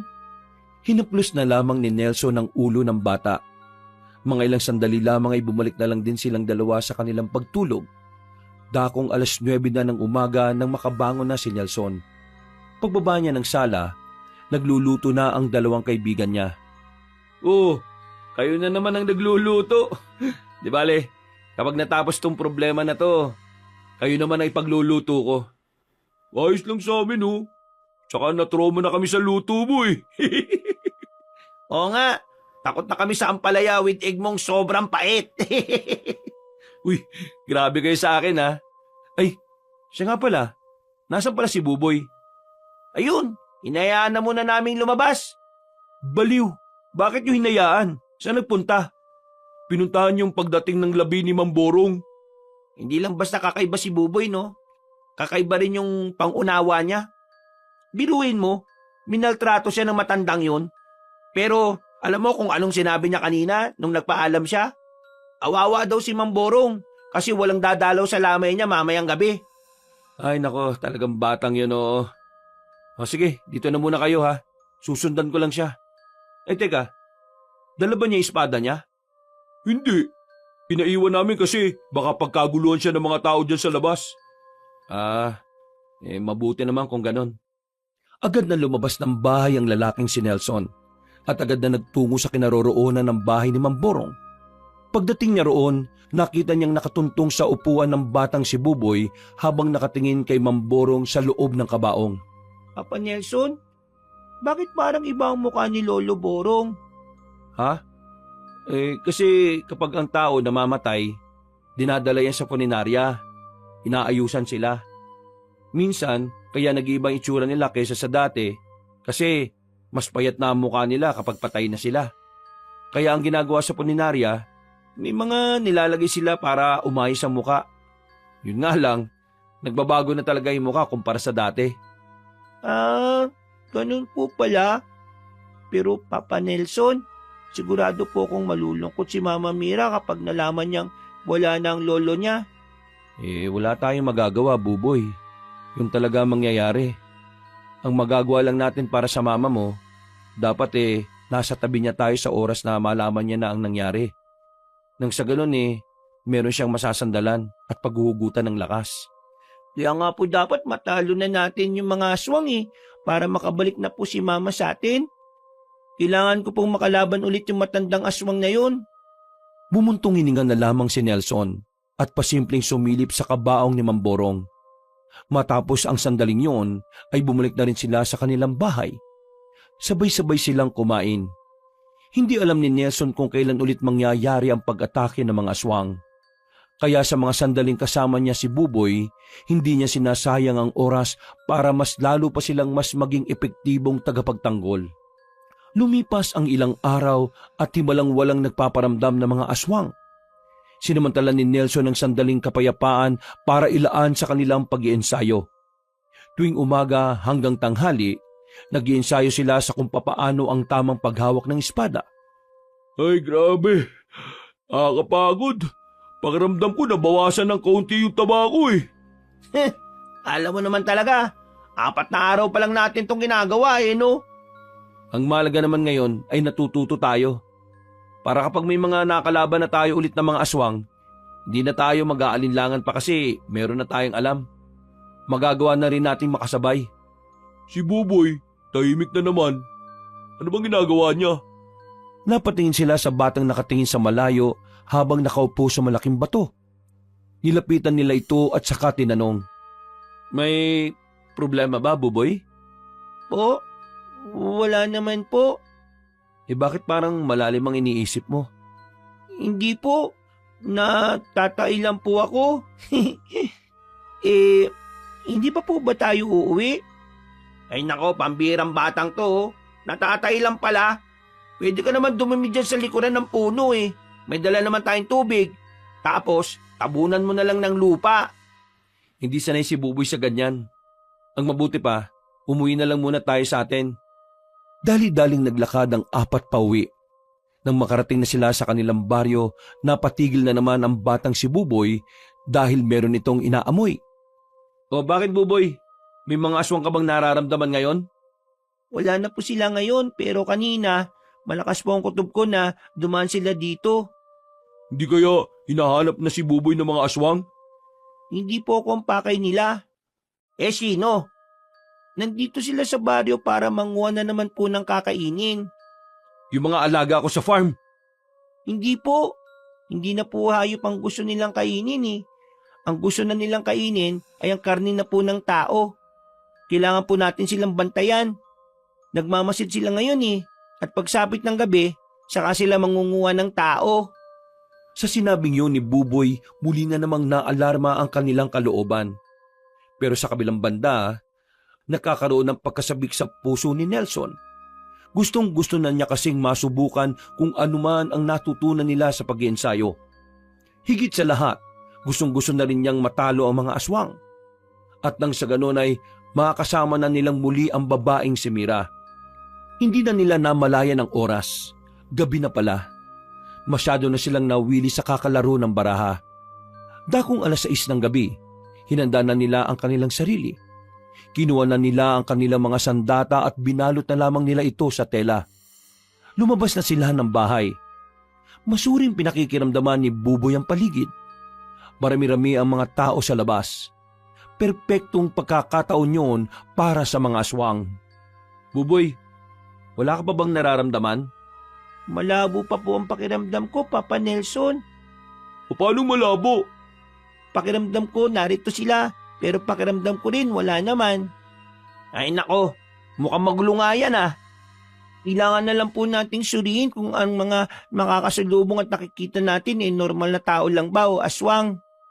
Sa kanilang pagpapatuloy, meron na silang nakitang lalaki na hindi mapakali. Lingon ng lingon kung saan-saan at nanlilisik din ang mga mata nito. Humapak din ng pisngi. Nakatayo lang yun sa kanto. Kaya naman agad nila itong nilapitan at pinalibutan.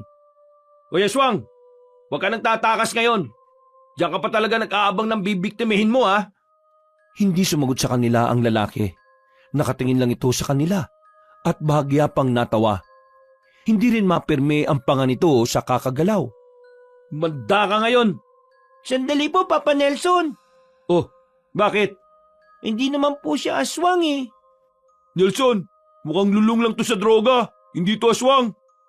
Tingnan mo nga yung panga oh, galaw ng galaw. Tawa pa ng tawa kahit na wala namang nakakatawa. Diyos ko, hayaan nyo na yan. Gobyerno na bahala dyan. Tara. Napapakamot na lamang sa ulo ang lalaking si Nelson. Natatawa na lang din ito sa kanilang pagkakamali. Mukha naman kasi talagang aswang yung lalaki. Ang pagkakaiba nga lang, patawa-tawa lang ito. Hirap si Buboy na malaman kung nasa ng mga aswang ng mga oras na yon.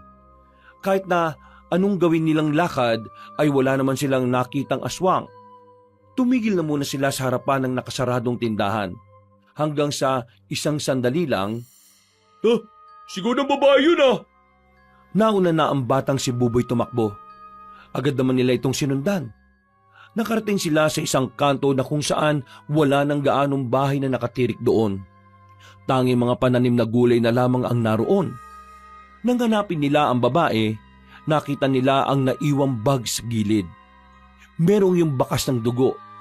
Kaya naman malakas ang kanilang hinala na kinuha na nga ng mga aswang ang babaeng yon. Nararamdaman ko na sila. Dito po. Tumakbo na naman ang batang lalaki. Hawak-hawak na rin ito ang mahiwagang espada. Ilang sandali lang, tumigil na rin ang bata. Nakita na rin nila ang mga aswang na pinalilibutan ng isang babae na nakaupo sa damuhan. Kaya naman, wala nang sinayang na pagkakataon ang tatlong binata. Sila ang unang lumusob para iligtas ang babae. Pero si Nelson at Jeff lang ang nakaabot. Nadapa kasi si Adeng nang may matapakan na bato at nadulas. Huwag ka mag-alala, miss. Ligtas ka na ngayon. Walang iya kayo mga aswang kayo ha. Magpo-food trip pa talaga kayo ngayon. Pwes, magutom kayo. Kayo na, Jeff. Agad nilang sinagupa ang mga aswang. Hindi sila nagsayang ng kahit na ilang segundo. Wala silang takot na nararamdaman. Ginamit nila ang kanilang mga natutunan sa pag-iinsayo. Kaya naman, kitang-kita na kahit papaano ay nakakasakay sila sa mga nilalang na yon. Hindi magawang makatama ng mga aswang. Masyadong organisado ang bawat kilos nila. Dahil na rin sa kahusayan, hindi umubra ang mga aswang sa puntong yon. Sa unang pagkakataon, nagawang makapaslang ni Nelson at ni Jeff ng aswang. Habang si Adeng naman ay kakabangon lang mula sa pagkakadapa. Pambirang buhay to. Di pa nga ako nakakalapit. Tapos na eh. Bagal-bagal ka kasi. Teka, nasan si Buboy? Nandito lang yun ah. Oh, nasa na ba yun? Nawala ang batang si Buboy. Walang nakakita sa kanilang tatlo kung saan na ba yun nagtungo. Ang unang pumasok sa isipan ni Nelson, sa loob ng kagubatan nagpunta si Buboy. Kaya naman, hindi na rin sila nagsayang pa ng oras. Pumunta na sila roon. Hinanap nila si Buboy pero sa mga unang minuto, wala silang mahagilap. Pero hindi sila nawala ng pag-asa. Hanggang sa makita na nga nila ang batang si Buboy na kaharap na ang mga sandamakmak na aswang. Nakapalibot na ang mga yon, pero walang bakas ng kahit na anong takot sa imahe ng bata. Mga ilang sandali lang, itinas na ng bata ang kanyang espada. Bagya itong nagliwanag. Bigla itong lumika ng malakas na hangin. Na kahit sila Nelson ay naapektuhan din. Uy, lakas naman nun. Tingnan nyo, tumba na ang mga aswang oh. Grabe ang kapangyarihan ng espada, kakaiba. Nilapitan nila ang bata. Wala naman itong kahit na anong galos kaya nakahinga na rin si Nelson na maluwag. Pasensya na po kung bigla ako nawala ha. Naramdaman ko po kasi na itong maraming aswang po na ito balak nang pumunta sa baryo. Ang mahalaga, ligtas ka naman. Sigurado bang patay na ang mga yan? Hindi lang basta hangin ang tumama sa kanila. Mismong kapangyarihan ng espada ang humambalo sa kanila kaya malabo na silang mabuhay pa. Mabuti naman kung ganun. Anong gagawin na natin ngayon? Susuyurin po natin ang kagubatan. Hindi po malabong maraming aswang ang gumagala ngayon. Tumangon na lamang sila Nelson at hindi nagtagal, naglakad-lakad na ulit sila. Halos 2 oras din ang kanilang ginugol para lamang makahanap ng mga aswang.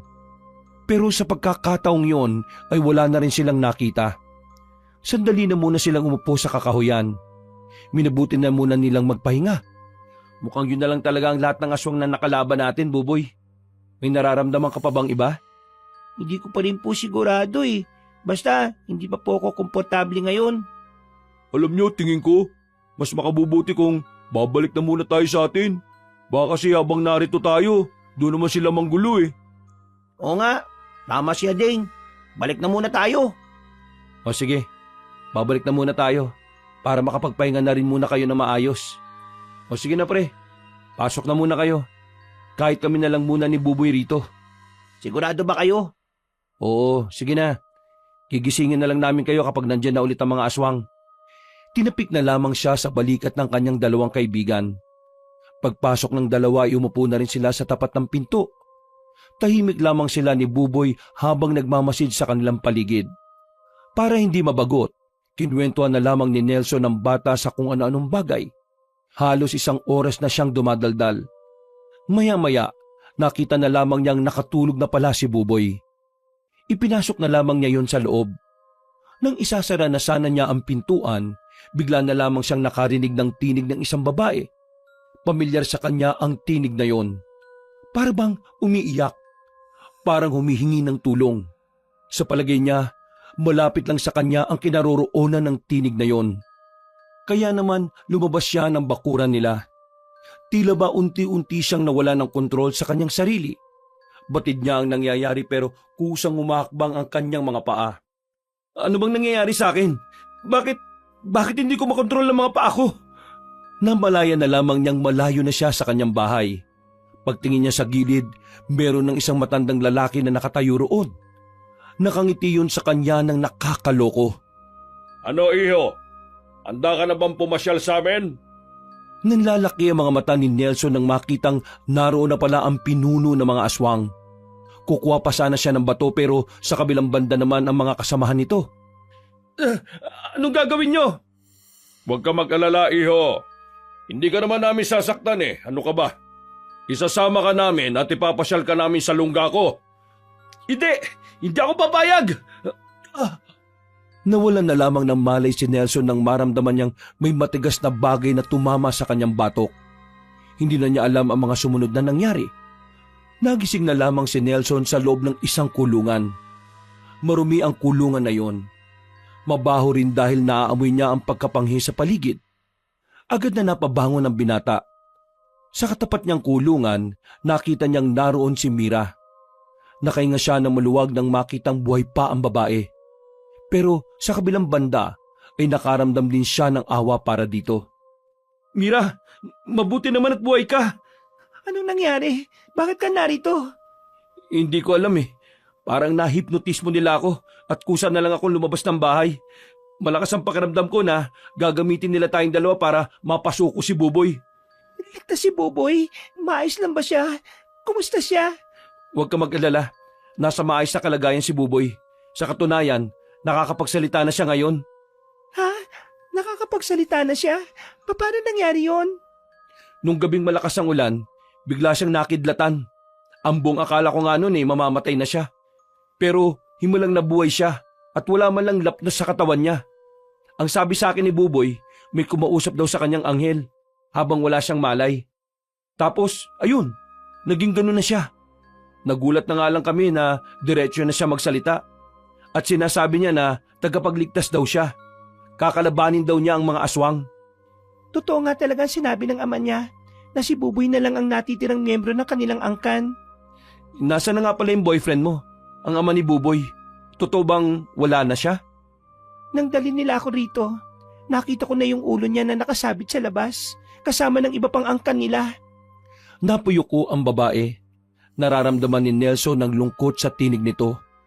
Huwag ka mag-alala, Mira. Malakas si Buboy. Hindi pangkaraniwan ng batang yon. Lalo na ang hawak-hawak niyang espada. Isang malaking pagkakamali ang ginawa ng mga aswang na dinala nila ako rito.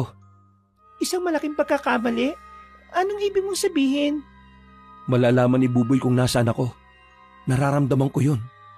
Tumango ang babaeng si Mira. Kahit na papaano ay nagkaroon nito ng lakas ng loob. Naudlot lang ang kanilang usapan nang biglang may mga dumating na aswang. May mga bihag na kinuha. Sigaw ng sigaw ang mga yon habang kinakaladkad. Mira, kakainin ba nila ang mga yon?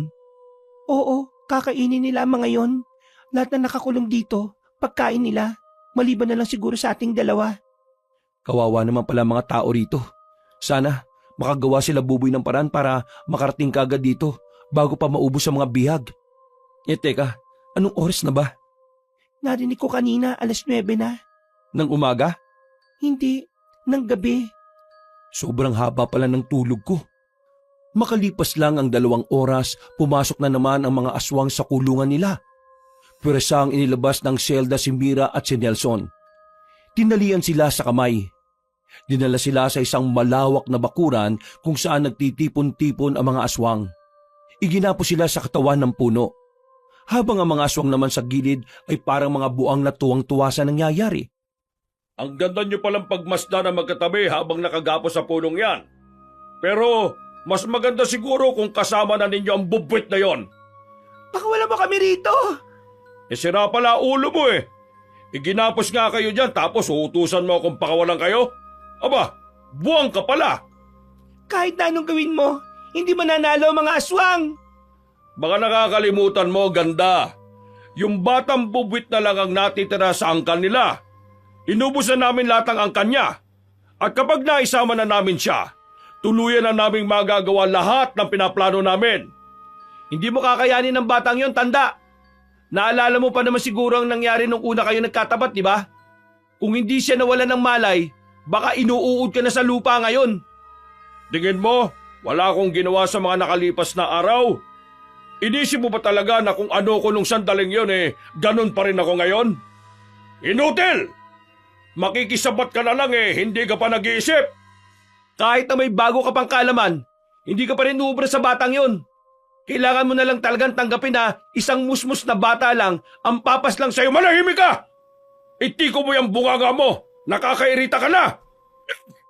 Isang malakas na sampalang tinanggap ni Nelson noong mga sandaling yon. Dumugo agad ang ilong ng lalaki. Pero sa halip na matakot, mas lalo pa itong inasar ni Nelson. Kahit na mamatay kami rito, hindi mo pa rin matatalo si Buboy. Mas matanda ka nga lang sa kanya pero mas matitibay ang buto niya kaysa sa'yo.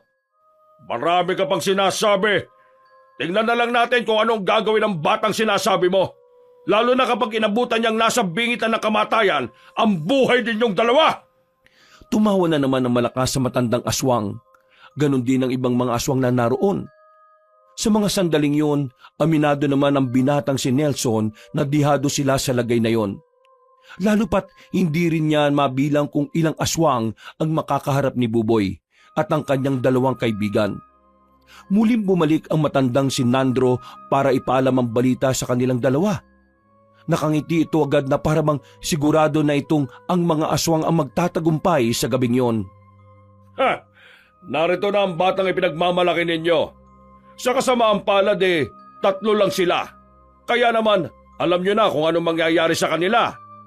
Pedring! Malapitin mo rito ang batang yon at ang mga kasama niya. Hindi nagtagal, nakita na nga ni Nelson at Mira sila Buboy. Matapang nang naglalakad ang batang palapit. Tumigil ito sa kanilang harapan, ilang metro lang ang distansya mula sa kanila. Nelson, kumusta ka naman dyan? Parang tanga ka naman magtanong Batang bubwit, papapiliin kita ngayon. Kung ikaw ang papalit sa kanila, patatakasin ko silang 2, kasama ng 2 kubag na yan. Pero kung ayaw mo naman, papasangin ko sila sa mismong harapan mo. Kaya ngayon, kailangan mong mamili. Sino ang gusto mong mamatay? Silang dalawa o ikaw? Anak, piliin mo na lang kami. Iligtas mo ang buhay mo. Iligtas mo ang mga taong nanganganib dahil sa kasamaan ng mga aswang na ito. Tama ang nanay mo. Hayaan mo na lang kami rito. Mas malaga ang buhay mo, Buboy. Buboy, magagawa mo bang tiisin ng dalawang tao na nag-aruga sa'yo? Hahayaan mo na lang bang mamatay sila ng dahil lang sa'yo? Tandaan mo, Buboy, sila na lang ang natitira mong magulang. Kasi yung mga tunay mong magulang, pinaslang ko na. Huwag kang makikinig sa kanya. Sira ulo yan eh. Sa amin ka makinig, anak. Lapanan mo sila. Huwag mo ngayaan na magtagumpay ang mga plano nila. Iho, kung hayaan mo silang mamatay, para mo na rin sinabi na wala kang utang na loob. Pakialam ko! Anong sinabi mo? Nagulat sila nang iyon ang isagot ng bata. Kahit sila Nelson na gusto rin naman hayaan na lang sila, ay nabigla din sa sagot ni Buboy dahil parang hindi man lang ito nagulat. Ano ka kaswang ka ha? Barado ka no? Sinasabi mo bang wala kang pakialam sa dalawang tao na tinuturing mong magulang? Nagkakamali ka ng pagkakaintindi, Manong. Hindi ko sila hayaang mamatay dahil gagawin ko ang lahat na makakaya ko para iligtas sila. Muling itinaas ni Buboy ang kanyang espada. Malakas niya itong ibinaon sa lupa. Gumawa ito ng malakas na impact na naging dahilan para magkandahilo-hilo ang mga aswang. Hindi pa rin natapos ang ginawa ng bata. Humagupit din ito ng malakas. Tinamaan ang mga aswang sa paligid. Dahil dito, sa isang iglap lang ay kakaunting aswang na lamang ang natitira. Nanlaki ang mga mata na matandang si Nandro. Lalo pa itong nabwisit nang nakitang nagtakbuhan palis ang ibang mga aswang. Hoy! Mga inutil kayo! Kahit na kailan talaga oh! Mga walang kwenta! Hindi na nagsayang pa ng oras si Buboy. Inatake na nito ang matandang aswang. Pero nakailag ito at saka tumuntong sa bubungan ng bahay. Samantala, pinakawalan naman agad ni Ading at Jeff si Nelson at Mira. Buboy, sabay natin kakalabanin na matandang yan. Ading, ilayo mo na muna si Mira dito. Walang problema, pre.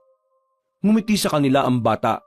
Wala man lang nakikitang takot sa mukha nito. Dahilan para lalong manggalaiti sa kanila ang aswang na si Mang Nandro. Nagbuka ito ng malaking pakpak. Dumami na rin ang buhok nito sa katawan. Lumaki rin ang mga muscle nito. Kahawig na talaga nito ang isang demonyo.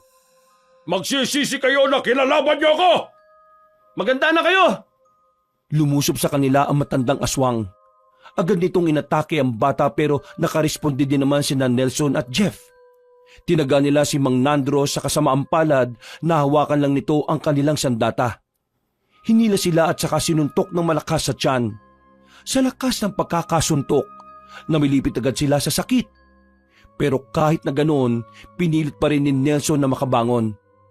Nakita niyang aatakinan nito si Mira sa gilid kaya naman isinalag niya ang kanyang sarili. Pero agad na nakalapit sa kanila ang batang si Buboy. Pinansalag ng bata ang espada. Nang makakuha ng tamang pagkakataon, hinagupit ni Buboy ng espada ang matanda sa tagiliran. Agad na tumagas ang dugo mula roon. Napaliw agad si Mang Nandro, pero hindi ron natapos agad ang laban. Muling umangil ang matandang aswang. Naglabas ito ng ingay na masakit sa tenga. Pero si Buboy nanatili lang na nakatayo sa harapan nito. Buwisit kang bubwit ka! Buwisit ka! Lumipad ang matandang aswang patungo sa bata. Naglabas ito ng mahabang buntot na nagsisilbi nitong sandata. Nakipag-ispadahan ang matanda kay Buboy. Sa puntong ito, pakiramdam ni Mang Nandro ay nakakalamang na siya sa bata. Hindi kasi makagawa ng kahit na anong pag-atake si Buboy dahil puro lamang ito sa lagat ilag. Pero walang kalam-alam ang aswang na kumukuha lamang ng tamang pagkakataon ng batang si Buboy. Tatapusan mo na, bubwit! Nang makaligat si Buboy, bigla na lamang lumitaw si Mang Nandro sa likuran niya. Buti na lamang nakaresponde na naman si Nelson. Agad nitong pinukol sa matandang aswang ang hawak na itak. Tumama yon sa balikat nito. Galit na galit naman si Mang Nandro nang hugutin ng itak sa kanyang balikat. Akmang aatake naman ito si Nelson pero bigla na lamang humarang si Buboy. Itinaas nito ang espada sa ere. At nang makabuelo, hinagupit nito ng malakas ang sandata sa harapan ni Mang Nandro. Mahabang hiwa ang nagawa ng bata na naging dahilan para mapabagal nito ang pinuno ng mga aswang. Katapusan mo na ngayon, tanda! Kailangan niyong pagbayaran ng mga nagawa niyong kasamaan dito sa mundong ibabaw, Manong!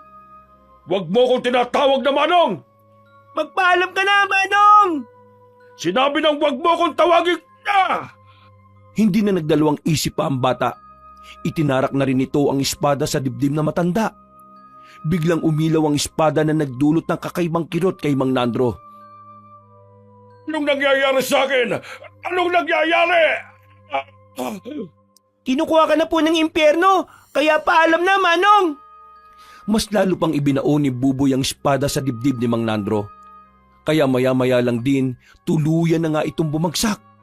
Isang segundo lang mula nang bumagsak ang pinunong aswang ay nawala na rin ang liwanag sa espada. Nang hugutin ni Buboy ang sandata ay inakala nilang natalo na nila si Mang Nandro. Pero laking gulat nila nang bigla na lamang itong bumangon. Akmang aatake ito kay Buboy pero nakailag ang bata kaya hinagupit na naman ito ng malakas na taga si Mang Nandro. Tinamaan sa leeg ang matandang aswang. Gumulong ang ulo nito sa lupa. Nang mamatay ang matandang aswang, ay namatay na rin ang iba pang mga aswang. Tila iisa lang kasi ang buhay ng mga yon sa buhay ni Mang Nandro. Ayos! The best ka talaga, Buboy! Buboy! Tumakbo palapit si Mira sa bata at saka ito niyakap ng mahigpit. Napangiti na lamang din si Nelson sa mga sandaling yon. Masaya siyang makita na sa wakas, nagkasama na muli ang mag-ina. Hindi ka ba makikiyakap, pre? Oo nga, pagkakataon mo na to. Huy, ano ba kayo? Ayaw ko masira yung moment nilang mag-ina, no? Nelson, at sa inyong dalawa, maraming salamat sa pag-aalaga niyo kay Buboy. Kung hindi dahil sa inyo, hindi siya magiging ganito. Wala naman yon. Ginawa lang naman namin ang nararapat. Papa Nelson, Mama Mira, pwede po bang sa isang bahay na lang po tayo tumira? Ha? Kasi Kung papayag si Nelson, wala namang problema. Ayan ha. Baka mag-inorte ka ba dyan, pre? Ano? Payag ka na. Diyos ko talaga to. Sino ba naman ako para tumanggi? Nagtawanan na lamang sila ng mga sandaling yon. Isang maigpit na yakap naman ang natanggap ni Nelson mula kay Mira, habang ang dalawa naman niyang kaibigan ay parang tangang kinikilig sa likod. Matapos ang labanan, ay agad na rin silang nagtungo sa kanilang baryo. Mula noon, magkakasama na rin sila sa iisang bahay. Wala na ang presensya ng mga aswang. Wala na ang panganib na gabi-gabing gumugulo sa kanila. Marami man ang nawala sa angka ng batang si Buboy, pinaramdam naman ni Nelson at Mira na hindi ito nag-iisa. Pinaramdam nila ang pagmamahal ng isang pamilya kahit na hindi rin naman sila magkakadugo. Sa ngayon, nanatili pa rin tagapangalaga ng espada ang batang si Buboy. At sa tulong ng gabay ni Nelson at Mira, kada lumilipas na araw ay mas lalong napapaunlad ng bata ang kahusayan at kalakasan nito. Para kay Nelson, yun na ang pinakatumatak na pangyayari sa buhay niya. Nagsilbing aral ang mga karanasan na kanilang pinagdaanan. Ano man ang mga nangyari, ang mahalaga na lamang ay magkakasama na nilang haharapin ang bawat kinabukasan ng may lakas at may ngiti. Wakas. Hello mga kabangers, mga kayanggaw, si Kabanong Pole. At muli, eto na naman, magsha-shoutout tayo ng mga masisipag na taga-subaybay natin at masisipag mag-comment. Ayan, eto po, shoutout po kay Lynn Aguirre, kay Bernard Itzabol, kay Ami Pacana, kay Marites Macaroy, kay Jessie Butron, kay Roselyn Magno, kay Lina B, kay Isagani Atienza, kay Brian Guevara, kay Arnel Kupatan, kay Christine Nagera, kay Rosemary Nabloa Bayarebrasa, Presbyteros Rose, kay Lynn Aguirre, kay Crystal Kate T. Soto, kay Lynn, kay Rodora Samson, kay Albert Moreno, kay Rolandi Jimenez, kay Joel Marasigan, kay Virgie Tindaan, kay Edgardo Tamayo, kay Teresa Pablo, kay Johnny Ryan Rutacchio, kay Arlene Okuda, kay Elena Echano, kay Jamie Paredes, kay Mium Dayamarod, kay Aurelia Ragragula, kay Connie, kay Aiko Velleza, kay Julius Cañete, Marilu, Nilda Doltra, Boots Pangan, Gemma Cabornida, kay Cynthia Alieva, Jerly Acosta, kay Felix Cardines, kay Leonisa Cobo, kay Randy Fulgar, kay Noraiza Muspata, Gina Rakab, Nora Inocencio, Ami Viray, Silent Garden, kay Bernardita de la Cruz, Maureen Obordo, Gisela Delgado, Shena Cloma, Jackie Lou Ponce, at kay Rachel Ann Ramos. Maraming salamat po sa pag-comment. Hanggang sa susunod na pakikinig at pagsubaybay. Mag-comment lang po uli at don't forget to subscribe sa mga bago nating taga-subaybay. Salamat!